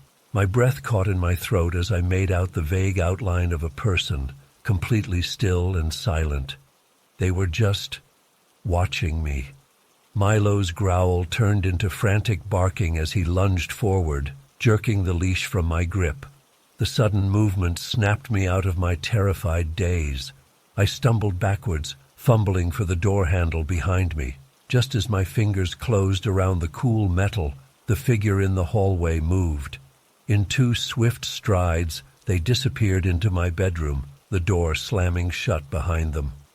I didn't waste another second. I yanked open the front door and ran out into the hallway, Milo right on my heels. With shaking hands, I pounded on my neighbor's door. "Help! Please! Someone's in my apartment!" I shouted, my voice cracking with panic. Thankfully, my elderly neighbor answered quickly. She took one look at my pale, sweating face and immediately called 911. Those next few minutes waiting for the police to arrive were agonizing. I paced back and forth in the hallway, jumping at every little sound. Milo stayed pressed against my leg, still growling softly. When the police finally got there, they entered my apartment with guns drawn. I waited anxiously in the hall, my heart pounding so hard I thought it might burst from my chest. After what felt like an eternity, one of the officers emerged. "We found someone, sir," he said grimly. "A man hiding in your bedroom closet. We've got him in custody now." Relief washed over me, but it was quickly replaced by a sickening dread. Someone had actually been in my home, invading my personal space. The thought made me nauseous. They brought the intruder out in handcuffs. He was a middle-aged man, probably in his 50s, with graying hair and an unkempt beard. His eyes darted around wildly, never settling on one spot. As they led him past me, he suddenly locked eyes with me for a split second. The look he gave me sent chills down my spine. It was a mixture of fear, confusion, and something else I couldn't quite place. The police took my statement and collected evidence from the apartment. They assured me they would do a thorough investigation, but so far they had no clear motive for the break-in. Nothing appeared to be stolen or damaged. The strangest part was that the intruder refused to say a word. He wouldn't give his name or explain why he had broken in. The officers said he just sat silently in the interrogation room, staring blankly at the wall. It's been a week since that night, and I still can't shake the feeling of violation and unease. I've installed new locks and a security system, but I don't know if I'll ever feel truly safe in my own home again. I keep replaying that moment when I first saw the figure in the hallway. Sometimes I wonder if I imagined it all, if the stress and late hour had caused me to hallucinate.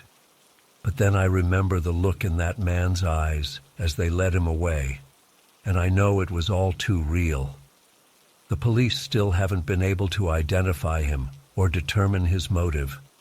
It's like he appeared out of nowhere, with no records or history. I've tried to move on and put it behind me, but I can't stop wondering, why me? Why my apartment? What was he really after?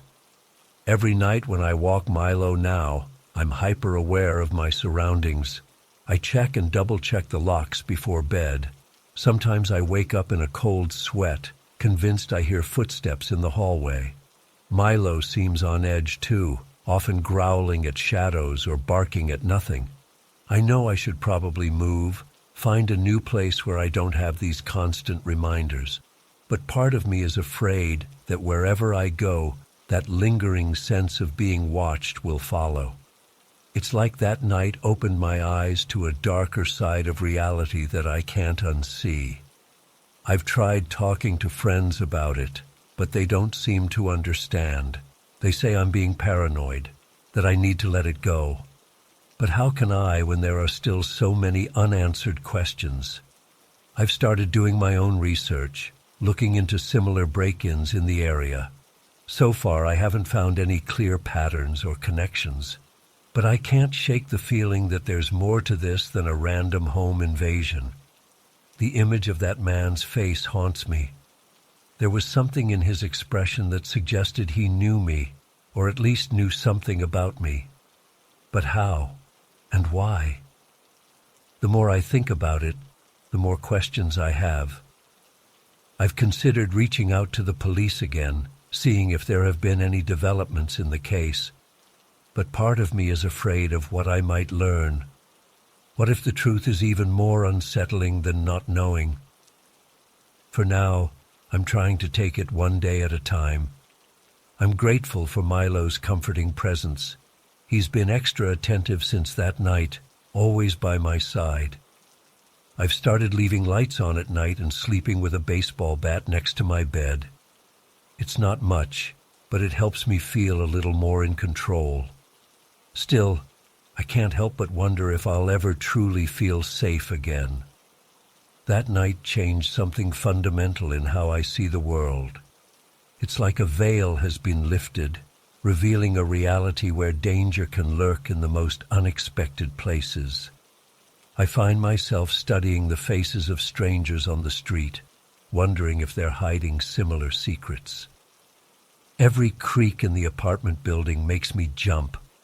I've become hyper-vigilant, always on edge. Sometimes I think about that man sitting silently in the interrogation room. What was going through his mind? What drove him to break into a stranger's home and just wait? The not knowing is almost worse than any explanation I can imagine. I've considered seeing a therapist to help process the trauma, but I'm not sure how to even begin explaining what I'm feeling. It's not just fear or anxiety. It's a fundamental shift in how I perceive reality itself. For now, all I can do is try to move forward. I'm taking self-defense classes and considering adopting another dog for added security. But deep down, I know that no amount of precautions can fully erase the memory of that night. I still find myself staring down that hallway sometimes, half expecting to see that shadowy figure materialize again.